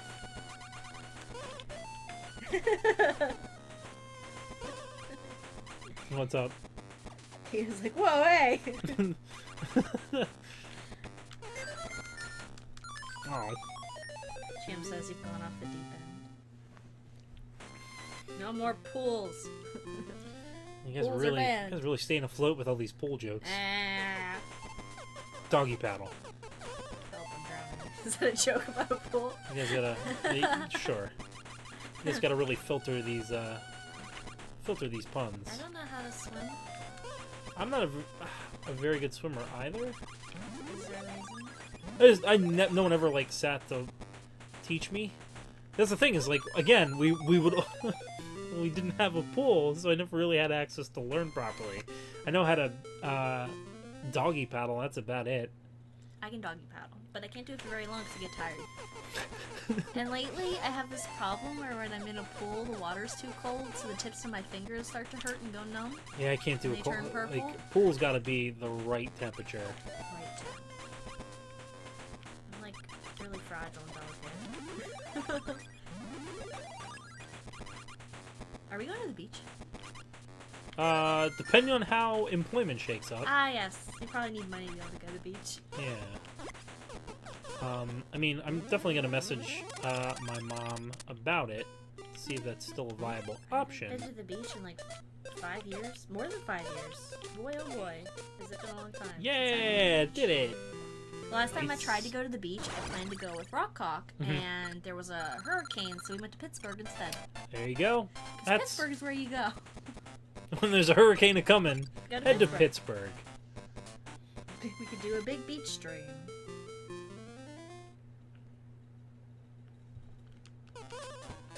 Cham said all the pools he go into suffered similar fates before he could learn to swim. Well, that's pretty impressive, I gotta say, on my own accord, The only- because I've been to a lot of in-ground pools. I don't know how it would break an in-ground pool. You'll figure it out. So Wow. somebody asked what beach you go to. The only beaches I would ever go to are Dewey. Ocean City, Maryland, which I don't like. I've been to Virginia Beach. Been to Virginia Beach. In Virginia Beach, apparently you can get fined for swearing Oh yeah, if you do it in a certain area, yeah. if you get caught. If- I Imagine also there's like used some people to- like purposely breaking the law, like, tee hee, we're gonna swear. And then Fart. I hate fart. Well, I was gonna say I also go to Rehoboth and Bethany. Those are the I like beaches. Rehoboth and Bethany They're a lot. nice and quiet. Technically, I Like go old to people Atlantic beaches. City every year, but that's because of an anime convention. I went to Point Pleasant once. I think that's beach in New Jersey. At least part of it. I went there in the middle of winter. It was like 17 degrees out. There we go. Virginia Beach is nice now, says Cham. Got family out there. Yeah, I used to go there every November I for the went anime once. convention down there. I went once for like a little convention that we were doing for this group that I was in. We went there, we went to DC, we went to Pittsburgh. Because I really like to go to Pittsburgh. We need to go to the aviary. I love the aviary. Is that where you saw the toucan be a jerk to the sloth? Yeah. Screw that toucan. The toucan's so mean to the sloth. Out of context, it sounds like the most elaborate code names. So at the Pittsburgh aviary, they have a sloth.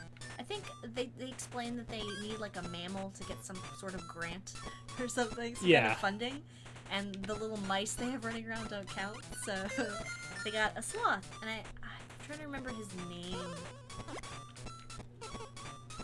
I think his name is Wookie. Okay, I think that's what they named him.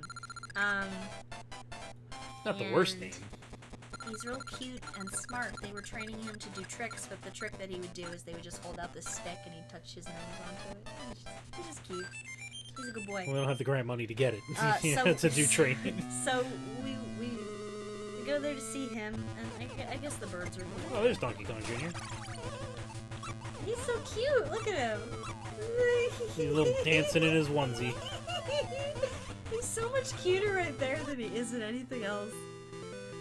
Yeah, he's not the same when he's driving a go-kart.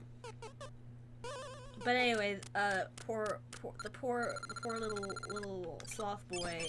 He was trying to eat a There he lettuce. goes. He had like a little head of lettuce in his hands, and he's slowly eating it like they do.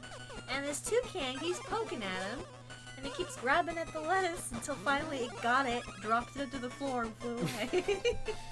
You can follow your nose to being a jerk. To heck with you. And that poor sloth's never gonna see that lettuce again. You know it. Vic, did you already say that? Vic is asking, what is it about people from Pittsburgh vacationing in Ocean City, Maryland? I guess it's because it's not having to deal with the hassle of Ocean City, New Jersey, because it gets super crowded there. Like, Ocean City, Maryland gets decently crowded, but Who from Pittsburgh goes to Ocean City, Maryland? apparently Vic knows some people. Do you? 'Cause I'm not from Pittsburgh. I lived there for like 3 years, but I'm not from there.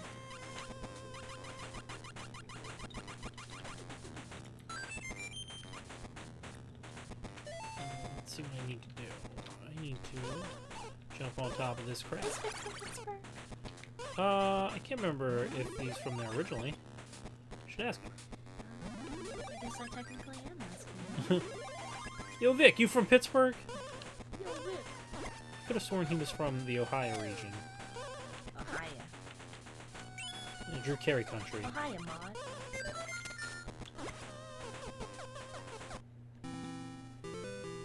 Oh, he says I am. Alright. Well, mystery solved. Good old Pittsburgh. I like Pittsburgh. I don't. I've only been once and would love to go back. We need to go. 'Cause I need went to go- for, they were doing a live show for Found Footage Festival. That was a lot of fun. I think it was it was the 5 or 6 of us and 2 other people that showed up for the show, so I felt really bad. We'll go to Pittsburgh, and we'll go to the aviary, and we'll go to.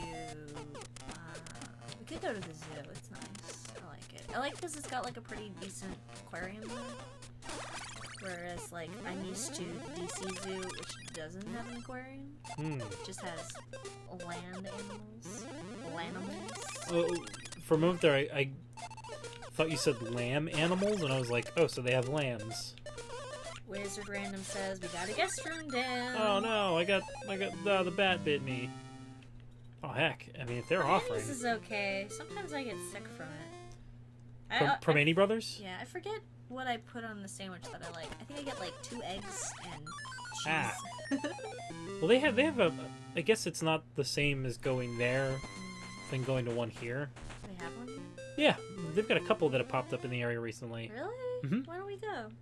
I didn't realize that you wanted to go. I mean, it's just one of I wish we had them in Lancaster. I think we went to one in Lancaster. There's one right across the hotel in where Zenkai is. I think it's in Isaac's. Another good sandwich place, and they serve pickles to you at your table. Yeah. Yeah, you wouldn't like that. Yeah. There's a Permanis in Lancaster.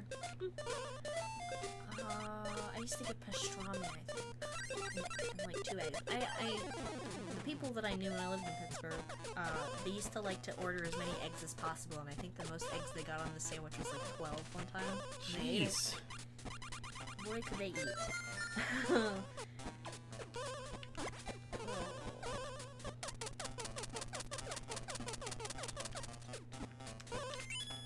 Ew, Ambrosia. Said, love to go to my amazing English beaches with real, authentic poop right there in the sand. Ew. Whose poop is it? That's the main thing I'm worried Yeah, about. is that an animal? Is it a Or is it... person? I just pictured like Mr. Bean going to the beach and pooping. I don't know why. Why did I do this? Oh. Should have put it up there and then grabbed it. What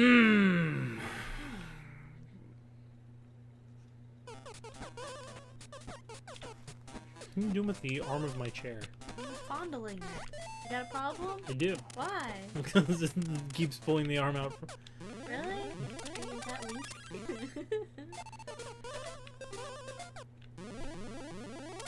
Alright, let's try this again. That goes there. Jump over. Get out of the way of that. Get the umbrella. Go over. Oh gosh! Oh. Whew. Got lucky on that one, jeez. Almost died there. What's going on in the chat there, Cinco? Not much. Kid Icarus and Wizard are talking to each other. What about... They're having a personal conversation. Oh. So let them do it. Oh. I understand.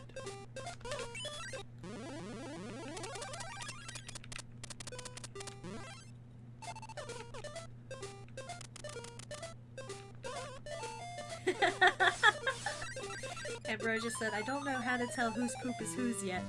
It's a special class that you take once you reach a certain age. Once you get out of primary school. The who's who of poop.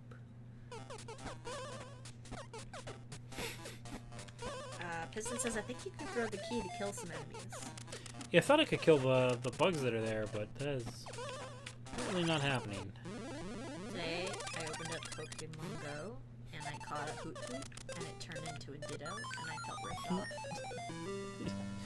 You tell these stories, you say it in the cadence of Gavin.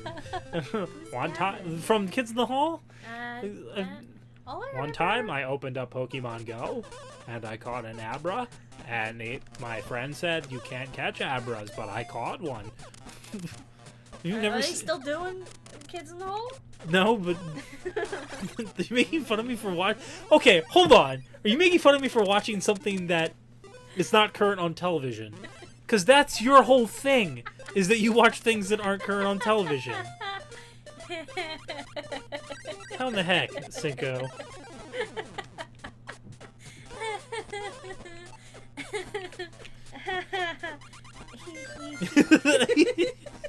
What is that? What the heck was that? I'm enjoying my life. What do you want? Why am I making fun of the way you laugh? I like the way you laugh. I told you I had my supposed best friend in elementary school. She always made fun of my laugh. Every time I laughed, she would go, heh, heh, heh. And I'm like, fine, I won't laugh. Nobody talks about Kids in the Hall. Like, and the only thing I remember about Kids in the Hall is it had that guy who was in news radio, and Dave it Foley. had that other guy with the high voice who's in a bunch of other shit. Kevin McDonald. Yeah, those two guys. He It doesn't- plays Peakley. I don't remember Lilo what and they Stitch. like did on that show though. I know it's like a sketch show, right? Yeah. Like I don't remember anything else about it. Gavin was a recurring character that was just like this kid that would say weird stories that he would just go on and on and on and on and on. It was very clear that the people that he was talking to really didn't want to hear it. I'm not saying that's the case with you, but... Tito DeLito said, Cinco's laugh restores youth to me. Poor Dave Foley. He can't go to Canada again, says Kay Barton. What did he do? Did he insult the Queen? Oh yeah, Kevin McDonald did the voice of one of the tallest in Invader Zim. Oh, did he? I can't recall which of the tallest.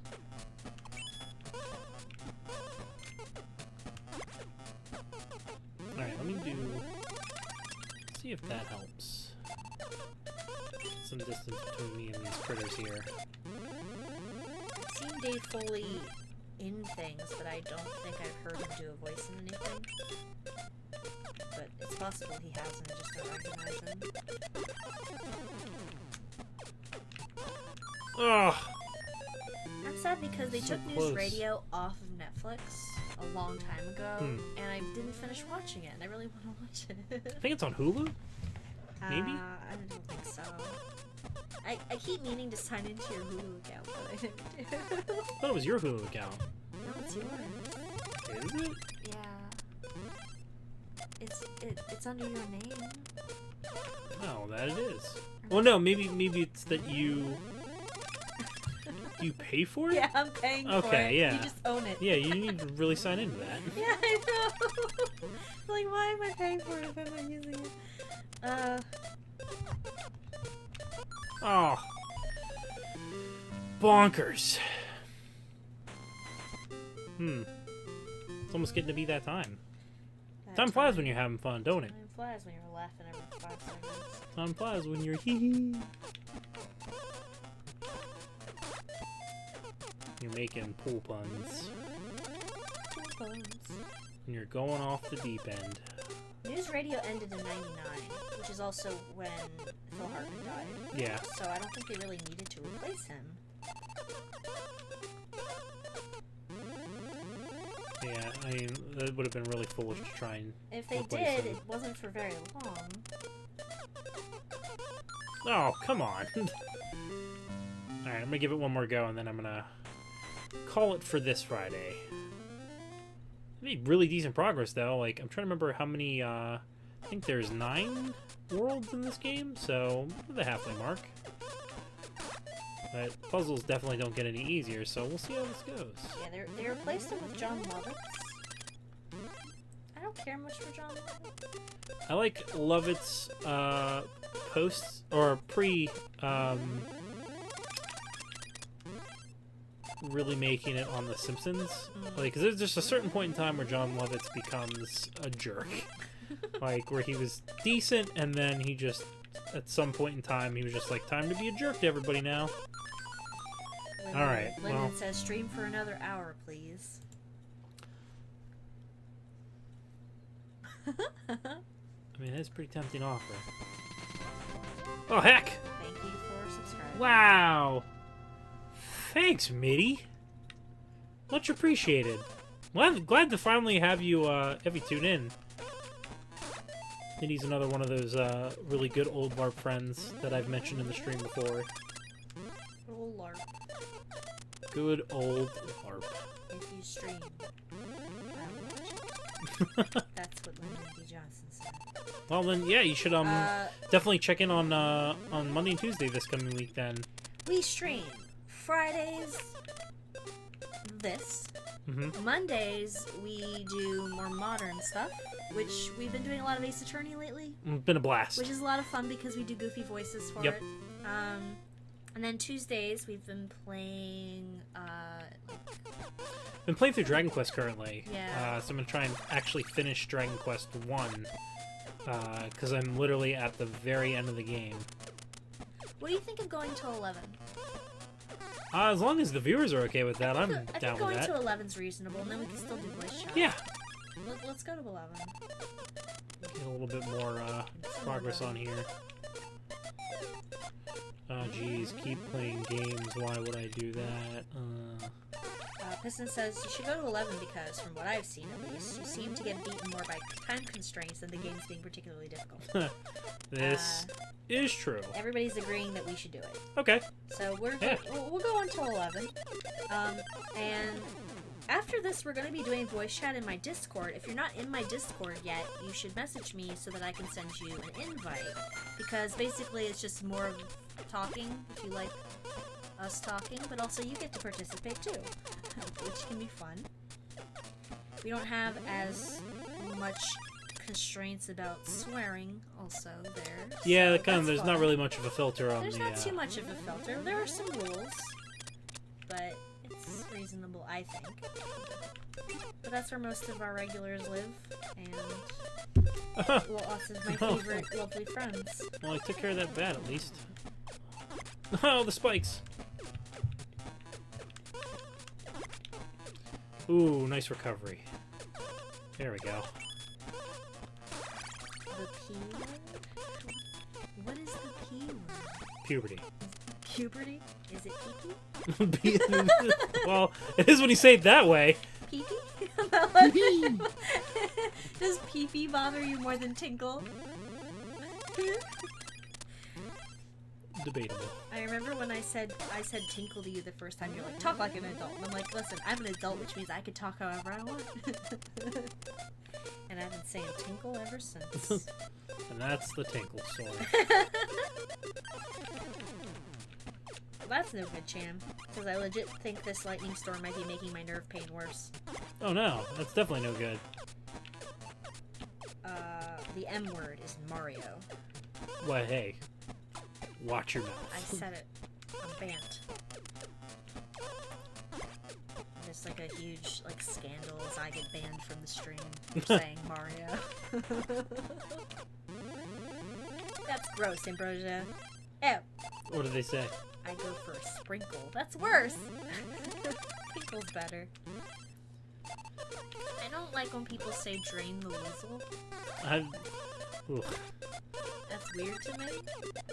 And then some of them replace weasel with lizard, and I don't like that either. I just say tinkle. I always hear snake. Gotta Say, drain the snake when I'm like, why are you filling up your snakes with liquid? just squeeze them out like toothpaste. Yeah, like that's not a good way to carry around liquids. Kristen said, look, you can say Rockhawk64, but watch your mouth around a certain plumber. It's his name. Can't help it. That's what he's called. His name's Rockhawk64? Yeah. Oh, yeah. I mean, that's his name. Oh yeah, over the 50 lives mark, yeah! I'm gonna say the W word. Waluigi. Wensleydale. Wensleydale. Where you hurt your jaw trying to talk like... Which is not a good impression either. No, but- that's the sad part, is that it wasn't even a good impersonation. It's much worse than the voice that you've been feeling bad about doing for, what's his name? Ace Attorney. Thank you, Nitty, for the Aw, bits. thanks. How do y'all feel about pork rinds? I've never really had that. You never have? Mm-mm. Wow. Despite being really big on the Ninja Turtles film as a kid. I thought they were into pizza. Well, no, because there's a line where they're eating pork rinds, and Donnie, I can't remember if it's Donnie or Mike makes the joke of like passing over pork rinds, and the other one goes pork rinds. Okay. The end. I think I remember enjoying Dancing pork Junior. rinds the way you enjoy, like, disgusting things that you can't stop eating. Like you can't stop eating pork rinds. Like, because it's just gross, or for some reason there's some part of me that wants to eat them. Mm.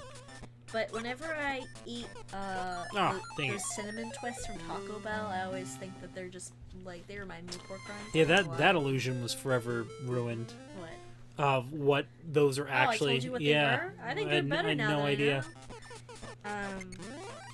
know. Don't ruin it for everybody else. Who was it who said that they were gross because because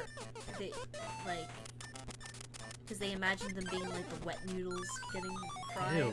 Somebody was saying that that's gross, and The I was wet like, noodles.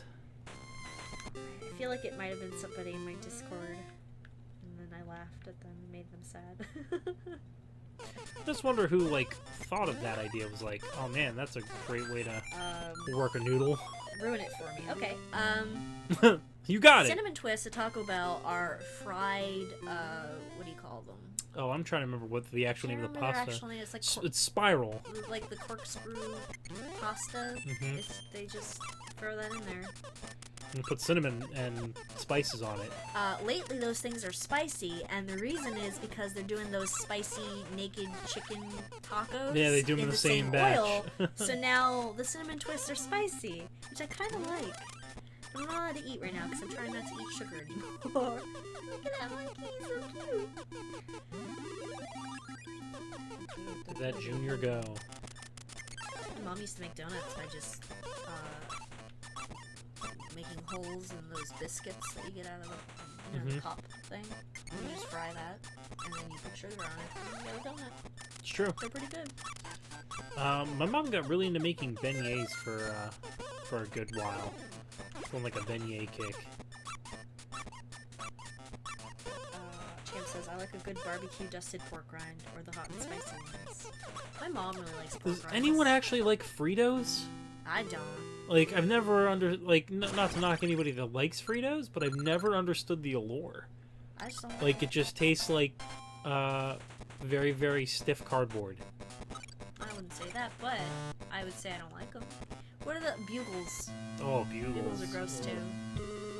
I remember, Witch fingers. one of the worst, nights of my life. There used to be a thing called pizzerias that were, like a pizza-flavored Dorito. Pizzeria is where they make the pizza, Dan. Or no, maybe they were called pizzeritos. Pizzerinos? They were something, but they were a pizza-flavored Dorito. But I say it was one of the worst nights of my life because the end result of a bunch of kids eating those things was not good for the air quality of that sleepover. It was rough. Hey, Yes. Hello. you should tell people about cream corn. Oh God. What ruined buffet for you? Oh, what ruined Golden Corral for me? you Yeah, mean? tell them about what ruined Golden Corral for you, because that made me laugh. One of the first or second times that I went to Golden Corral, I witnessed an individual combine creamed corn and jelly beans on the same plate. Like, Did the they put jelly it beans. on top of the cream corn? Yeah, like, and it wasn't like. It's like a garnish. Well, because here's the thing, like, I could understand if maybe they were like, oh, I don't have any other room on my plate, like, I'll just, it's gonna happen. Like, you're gonna get some friendly fire of different foods. No, I get a single plate for each But, item. well, but see, like, a patient person would go, okay, plate for this, plate for that, or, like, a skilled buffet expert, which, if you're a skilled buffet expert, you've got bigger problems. But so they would, as if I saw them do this multiple times, which I didn't. What they did is they got a single plate, and they covered that single plate in cream corn. Just a full and then, huge plate? like, I was watching them because I was like, okay, like, this person looks like they know what they're doing. I'm gonna follow their lead. That was a mistake because they went from cream corn to the dessert section and put jelly beans on top of the cream corn. And I didn't eat. Like, I went back to the table and was like, I can't do it. And you never went back. Yeah, I've not been back since, just because of how insane and disgusting watching that was. Like, Aldo said that person should be arrested on the spot. yeah, like, not trying to yuck a yum, but I'm yucking a yum. Like, that's not okay. I said that I was going to make you dinner sometime, and it's going to be cream corn with jelly beans on it, and you yelled at me. Yeah, because if you do We're that, not going to be friends anymore. yeah. You're like, one of these days I'm gonna do that. And I was like, No. one of these days we won't be friends anymore. No, but you owe me one. See, I get a freebie because of that time you told the worst joke ever, and I decided to stay friends with you. That's, you can't It's lord only that over fair, me. Dan. Raspberry is not. Wasn't that bad. Raspberry is the worst thing that ever happened. To anyone. If you weren't here for Raspberry, be grateful, friends, because I cried a lot. The worst joke in the world. Yeah, that was not a good time. For people that weren't me. Everybody cried, especially me. Tito said, I don't know how far they spread before a lot of them closed, but I loved Old Country Buffet as a kid. I used to go to Old Country Buffet a lot, and mostly I would eat spaghetti when it was spaghetti night. Last time I went there, it was gross. Like, everything just was bad. Old Crunchy Buffet, we used to call Old it. Crunchy Buffet. No, Buffet. Buffett. Jimmy Buffett. Old Jimmy Buffett, we used to call it. Old Jimmy Buffett. Remember Jimmy Buffett in, Jurassic World? Was he in Jurassic World? Yeah. He has a little cameo where he's got like 2 margaritas Oh. and all the flying Good for him. all the flying things are killing people Mhm. and he like runs off of this too. He's got to go to Margaritaville. Yeah, he was in Jimmy Buffett's Margaritaville Warren Buffett. at the time. You and David Lynch need to leave my creamy corn alone, says Rob Dole. Sorry, Rob. I've got nothing against cream corn, but I do take offense when somebody abuses cream corn privileges in that manner. I don't see how it's that different from Charlie Brown Thanksgiving with popcorn and jelly. Popcorn is different. It's the same. It's all corn. No, man. no, it's They're all not. corn. It's That's the not- corn family. No. It's not how. Corn It's not how. family. It's like saying that air and water are the same thing. How? One does it has a say? consistency that is a liquid. The other is different. solid. They're different things, Dan. What you talking about, buddy? Ducky Boo says raspberry sunk Atlantis. It's true. That's not too far. Oh, that frog is so cool. I like him a lot. I want him to be my friend. I also like the little. It's that game with the dentist. Crocodile Dentist? Yeah, what is that game called? Crocodile Is that what Dentist? it's called? Yes. It's right there. He's going for a walk. Margaritaville. Oh yeah, I forgot that they hop super high when you jump on them. They're your friends. They help you out. Do It's they true. eat you? No, they don't eat Do meat. you stick your little tummies in? No, I don't think so. Crocodile Dentist.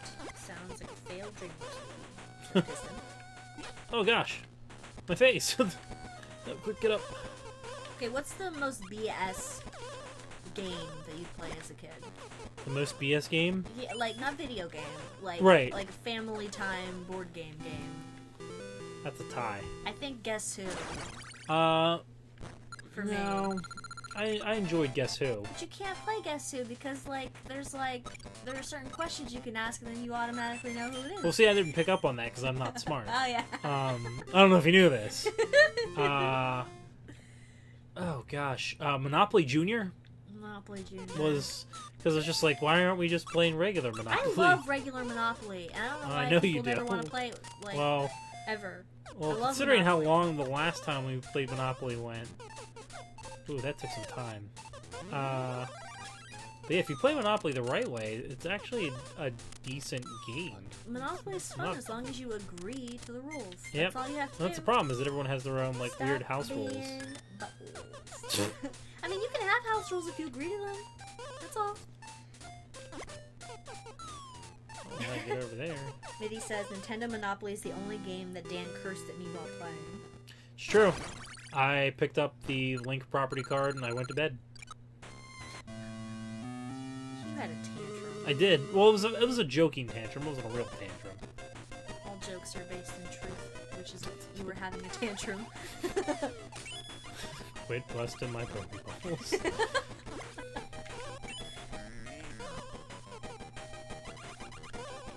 So, did Donkey Kong get that tie from Mario? I don't know. I don't know why they gave him the tie. I remember them answering why he got the tie in an interview once, but I can't remember why. To make him look professional. They told him that he should dress for the job that he wants. Not the job that he has. See if standing right here gets me that barrel. Nope. Jeez. Oh man. Whew. Speaking of board game tantrum, you guys should do Mario Party sometime. I played Mario Party with Rockhawk the other day, and I made him so angry because I kept stealing his stars. And I'm like, what's the point if I'm not going to steal your stars? Yeah. I ended up winning, because I'm funny. You know what? Mario Party is BS, because you can't win based on being good. The game just decides you won. Like, hey, I feel bad for you, you win. That's fine. Well, I was gonna say the other BS game that I played a lot as a kid, Don't Wake Daddy. Don't Wake Daddy? Because it's a messed up message. I like Don't Wake Daddy because the daddy looks like Bill Clinton. Which somebody you used to know wouldn't know that. What are all these kids doing here in my Oval Office? That's what he calls his bedroom. Yeah. I don't like Don't Wake Daddy because the implication is these kids haven't eaten and they don't want to wake up their angry dad for fear that he might punish them. That's normal. That's not normal. What, you don't get punished for being up when it's late and bugging your dad? Well, if I haven't eaten all day. Well, it's not like he's gonna smack them. He's just mad at them. He just says, "Hey, go back to bed, nerds." Yeah, but why haven't they eaten anything? They haven't eaten. Has he been like? That's the whole thing. Is like they're- you're hungry. They're children. They have high metabolisms. They get hungry sure. in the middle of the night. Don't defend this terrible monster of a parent. It's normal. How do we know that he's actually their legal guardian? He's their daddy. Well, there are a lot of people that say that's my daddy, and they do. The internet has ruined daddies.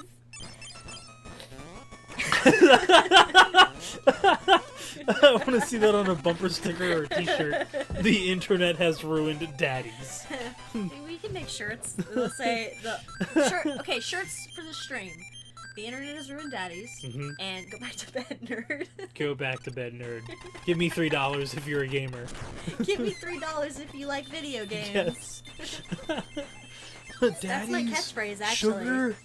It's a very daddy-centric stream. My catchphrase is, give me $3 if you like video games.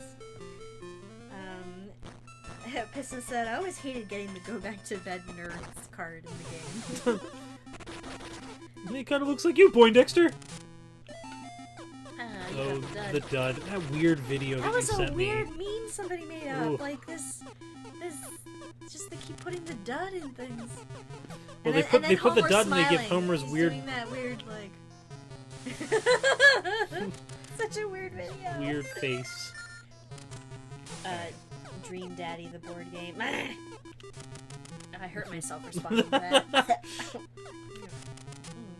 There we go. You ever do something to your throat, you feel you're gonna throw up? Happens to me a lot. Bud the Dud.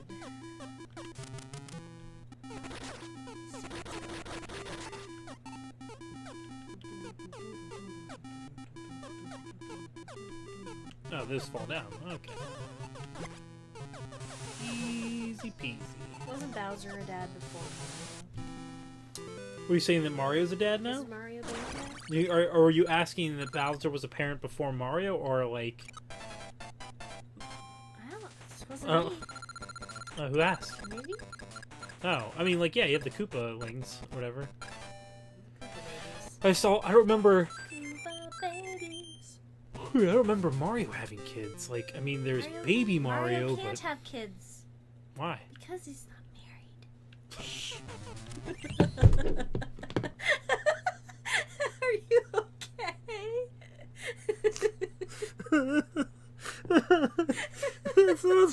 That's not funny. Why is that funny? Because it's funny. It's not. It's a funny joke.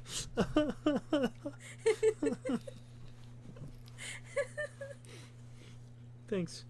Thanks for that. Wow. Did you cry? I'm crying. It's like the, you want to hear a dirty joke? Say it. Oh, What's man. the dirty joke, Dan? Oh, God, hold on. I gotta focus on Mario for a second.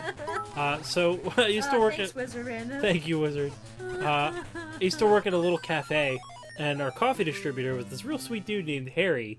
But he was very much the textbook definition of a big galoot. So he was like a real big, heavy-set dude, and he had an outdated mustache. But he was a real nice guy, but he was real wholesome, so whenever he would come in, he'd also talk really fast. Almost as if he was like really trying to fill in the airs, so that way he didn't have to actually communicate. But every time he would come in, he'd always be like, "Hey Dan, working hard, hardly working."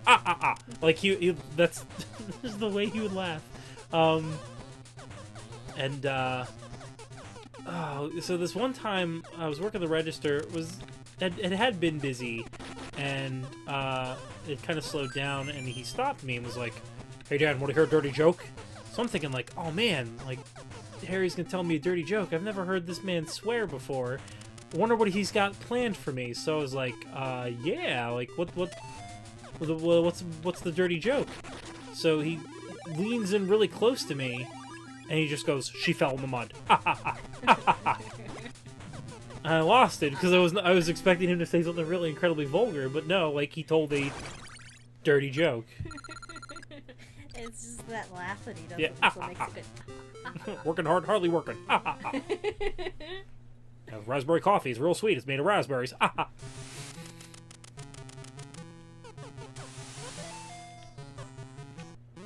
where do I need to put this? This needs to go here?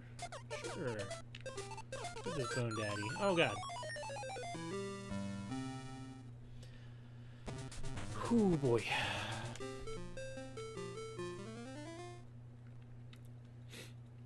Alright, where do we need to put that? Ooh, excuse me. Go up a little bit more first. Get that hat.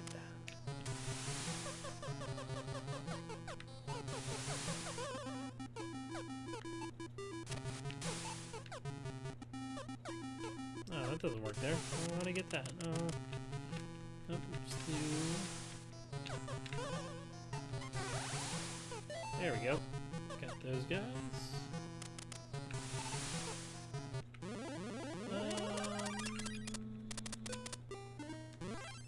Let's see what that does me. Oh, I guess I do need to put it right there so that way I can actually... Oh, nope, there we go. Ambrosia says, "Who wants to marry me before I reach 30?" And Tito Delito says, "Me." Aw, man. What? Nobody married me by 30. It's too late. Whoops. Oh, hell. I guess you'll be a Christmas cake yet. I've been a Christmas cake for a while, I think. Isn't 25 when it starts? Is it? Yeah, 20. I think that's like part of it. I Is thought it was 25. like before you became 30. Not, it's 25. I think is when you turn into the Christmas cake. Oh, because you're winding down. You gotta get yourself looking good before 30.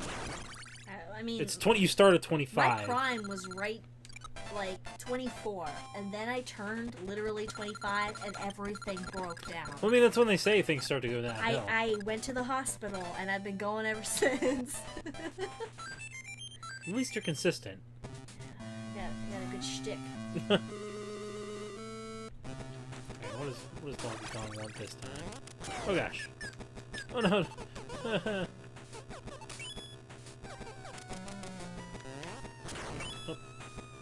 Oh gosh. Oh. Eh. Yes.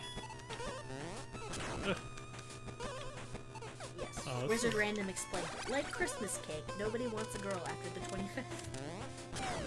Oh. That's how Christmas cake works. I think No. Christmas cake's a really cute name though. Like I like it, so I don't mind it. But I think like within the Move culture, over, Nugget it's Lady. offensive. You're a Christmas cake. She's a Christmas cake. Come on, just a little more. There we go. Oh, spikes.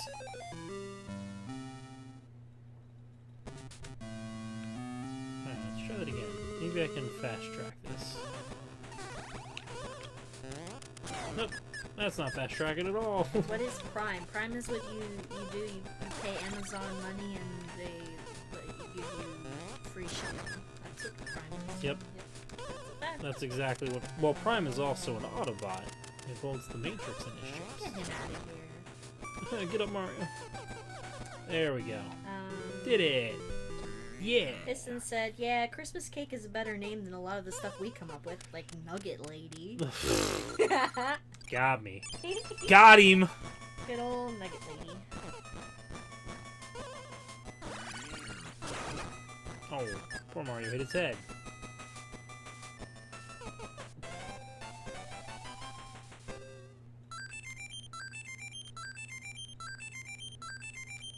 Nice. Did you see? Nice. Yeah. Nice. Nice. Nice.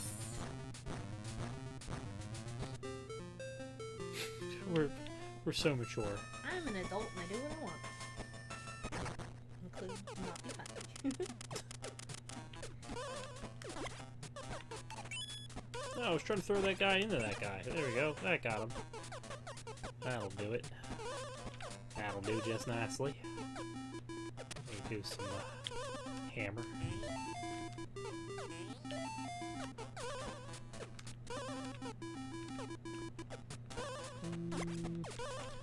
Jump.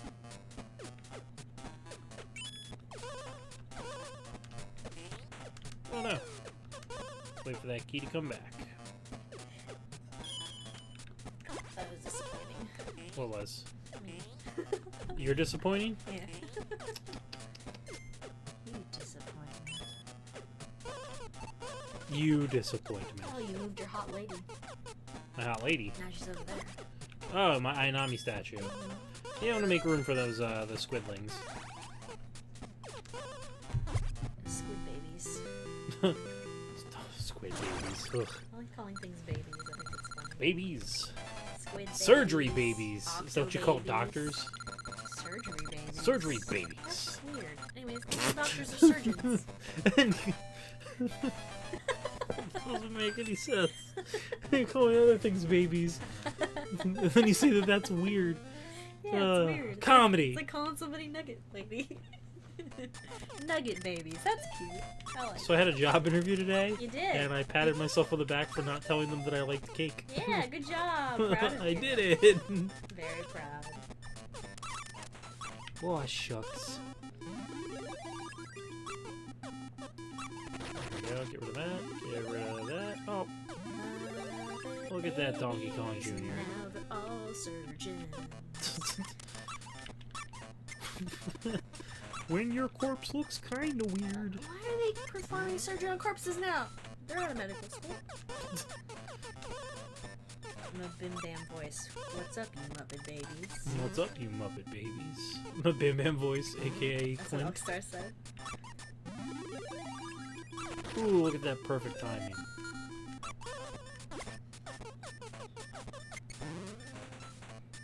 What's up, you Muppet babies? I gotta come up with a logo for my stream that I call Cinco Babies. Well, be careful. Cinco Babies. Should just be a baby in quicksand. What? Cinco. Sinking babies. Sinking babies. It'll be drawn by the guy that does the oatmeal. Ugh. Ugh. I keep forgetting that guy's real. I don't even know he exists. He's not a Boger Man story this that they oatmeal tell out of before my you go to face. sleep. The bogey man. The Boogie Man? My dad used to tell us about the hamburger man, who was a guy who, if you didn't behave, he would chop you up into hamburger. That's one way to get you to shut up.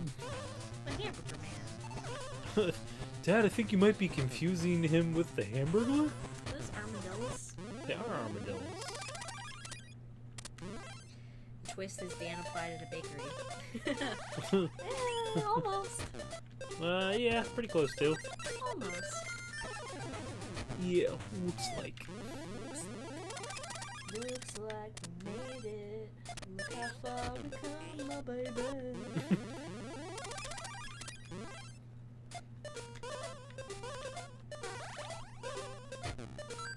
Oh, yeah, there we go.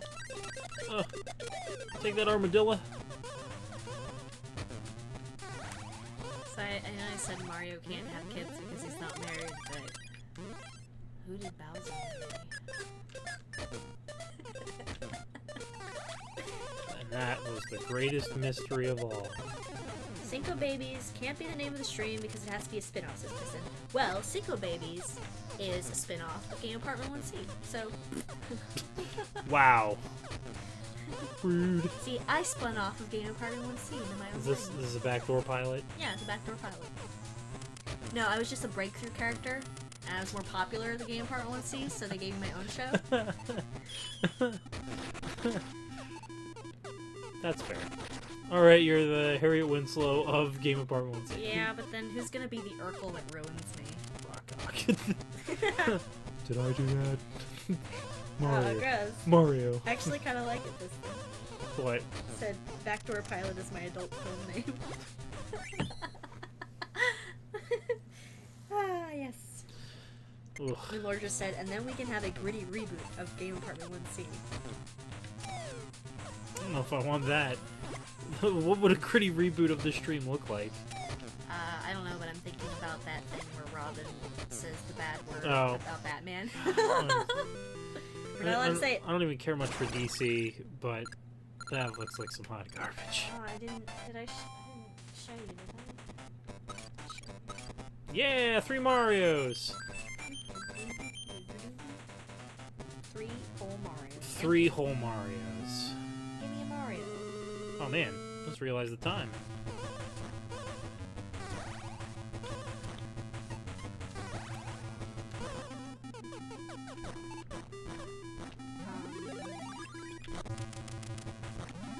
Show you the Hold on.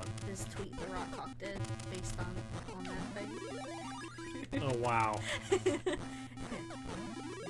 Mario. Oh, Yeah! I really like that tweet. Let me see. How many people? Wow! And people are doing like spin-offs of it.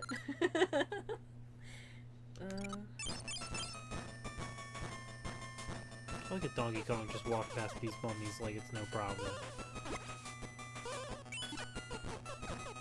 The gritty reboot would be just Dan playing King's Knight over and over in Ugh. pure darkness. Oh god. Nobody wants that. King's Knight. Alright, so let's do... We'll get out of here and do a save. File. Save. Donkey Kong. Alright, so give me 1 sec here and we'll go ahead and transition into the closing times.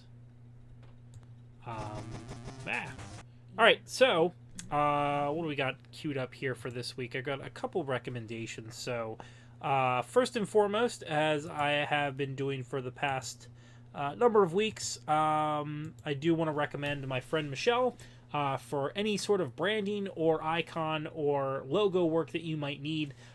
She was really amazing at doing the logo for this stream that you can see on Twitter, our Patreon account, and also on Facebook.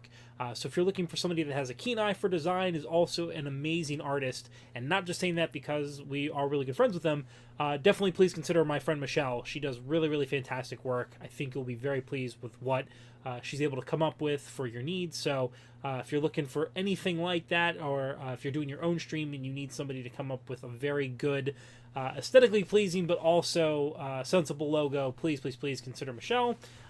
Next on my recommendations, we're pretty decent friends with the folks over at Famicom Dojo. At least I hope we are. We really like what they do, and they've influenced a lot of what we do here on the stream. But Vink of Famicom Dojo once again started up a storefront of Retro Japan Direct. So they sell all manner of import games out of Japan. So you can find a lot of really good grabs there. I've managed to get a couple things that I was missing from my collection, especially for the Disk System. So Vink was really good at finding both a blue Famicom disc copy of Kid Icarus complete, but I also, because I guess I'm an old man, copy of Nintendo Golf USA Tour, which is also in a fantastic and well kept blue Famicom card. And these are a little bit tougher to find just because yeah, like most of the games are either mislabeled because they were rewritten over at kiosks, or just weren't kept in such great condition. So definitely head on over there if you're looking to try and pick up something for your collection. Prices are really good, surprisingly good, for a lot of the things that are listed on there. I know some of the things do go pretty quick. There was a copy of Sin and Punishment for the 64 that went up real fast, and somebody bought it like that. So definitely check them out. It would definitely mean a lot to us, just because they're really trying to get the store up and running. So keep an eye out for it. And then last but not least is for our weekly recommendation. What's up, Sickapee? Something funny happened? Did I miss it? You're fine. I'm fine. Am I fine? You're alright. Okay. Hold on a sec. There we go. So our actual recommendation this week is, Donkey Kong, the original arcade classic, which you can find on any number of Nintendo platforms through their Virtual Console or their Classics collection. But the one in particular that I recommend, if you're not able to get a hold of the re-release of Donkey Kong on Virtual Console through Nintendo, they did a full NES port with the missing level, I think it's the Cement Factory or Pie Factory, as they sometimes call it, out of the original arcade game. Wasn't in the original NES copy, but they've included it in one of those ports. So the one I recommend the most is Donkey Kong Classics for NES. This is the one that I played the crap out of as a kid. Cannot recommend it enough. It also has Donkey Kong Jr. included, so if you can find it for the NES, it is worth picking up. I'm not sure exactly how much it's going for these days, but like I said, you can find it on any number of virtual platforms for a pretty decent price, especially on the Nintendo Switch if you've got it. It's going for about $7-8. So once they release that nice, not Famicom, I'm slurring on my words here, there's a Kickstarter for a thing called the Flip Switch, which is an upright controller grip so that you can play arcade ports horizontally. So you get like the full screen aspect ratio. So if you're looking to try and play Donkey Kong that way, look out for that, and then you can download Donkey Kong onto your Switch. So that'll do us for here. Let me go ahead and queue up the closing tunes. Get that out of the way. So yeah, so we will be back on Monday? I think so. Monday, yeah. So we're going to be playing more Ace Attorney, try and get through this case that we're on for Turnabout Samurai. I think we're getting pretty close to making sure that Will Powers is cleared of all charges, so fingers crossed. If you have been keeping along with us while we're doing that and really enjoy it, please let others know. We have a lot of fun doing all the crazy voices and playing through the cases, so hope you're there to tune into us playing that, and that's at 8:30 p.m. EDT as well. And then the following night is Adventure Night, so we've been playing through some classic JRPGs, so if you don't have the patience or the desire or time to necessarily sit through the game yourself, I've been trying to go through some of the more difficult to get through RPGs of old. So I'm literally at fighting the Dragon Lord in Dragon Quest 1, so if you want to see the conclusion to that, that is also at 8:30 p.m. EDT on Tuesday, and then we might pick up with, depending on how quickly I'm able to beat it, we might roll right into Dragon Quest 2 and start with that. So both are very, very chill and are a lot of fun, so hopefully we'll see you then. Otherwise, we'll pick up with Donkey Kong again next Friday on the stream here, same time, and see how much farther I can get. Maybe even clear it, because we made some decent progress today. So, yes. We're gonna do voice Yes. chat after this, so again, if you're not in my Discord, you should message me on Twitter. It's the same name as I use here, 23syncope. Send me a DM, or you can @ me, and I will send you a link, because we're just gonna have more fun like we're doing here. Yep. And like we said, the filters are off, so you can talk about things that are a little bit more blue. Within reason, of course. Still be nice people. But, do you think we'll Jackbox games tomorrow, maybe? Play it by ear? Maybe, depends. Yeah, so we've also been doing after dark streams on Saturday nights, so you can keep an ear out, or eye out rather, on whether or not we're going to do that tomorrow by following us on Twitter and Facebook and Instagram.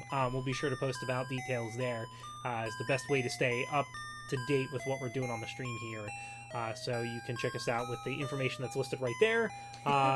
Again, thank you very much to our fellow Twitch streamers that are listed here. Again, please do consider them. Thank you very much to 80 Syncope for being here, helping out, editing, and doing all manner of things to keep this going. And especially thank you to all the squatters for tuning in and being here. We love you all so dearly. Thank you so much for tuning in and all the support through chat, being here, giving us bits and donations. It definitely helps, so thank you so much. We will hopefully see you in the Discord. Otherwise, see you next game. Bye. Bye! You want to do the honors there? Thank you.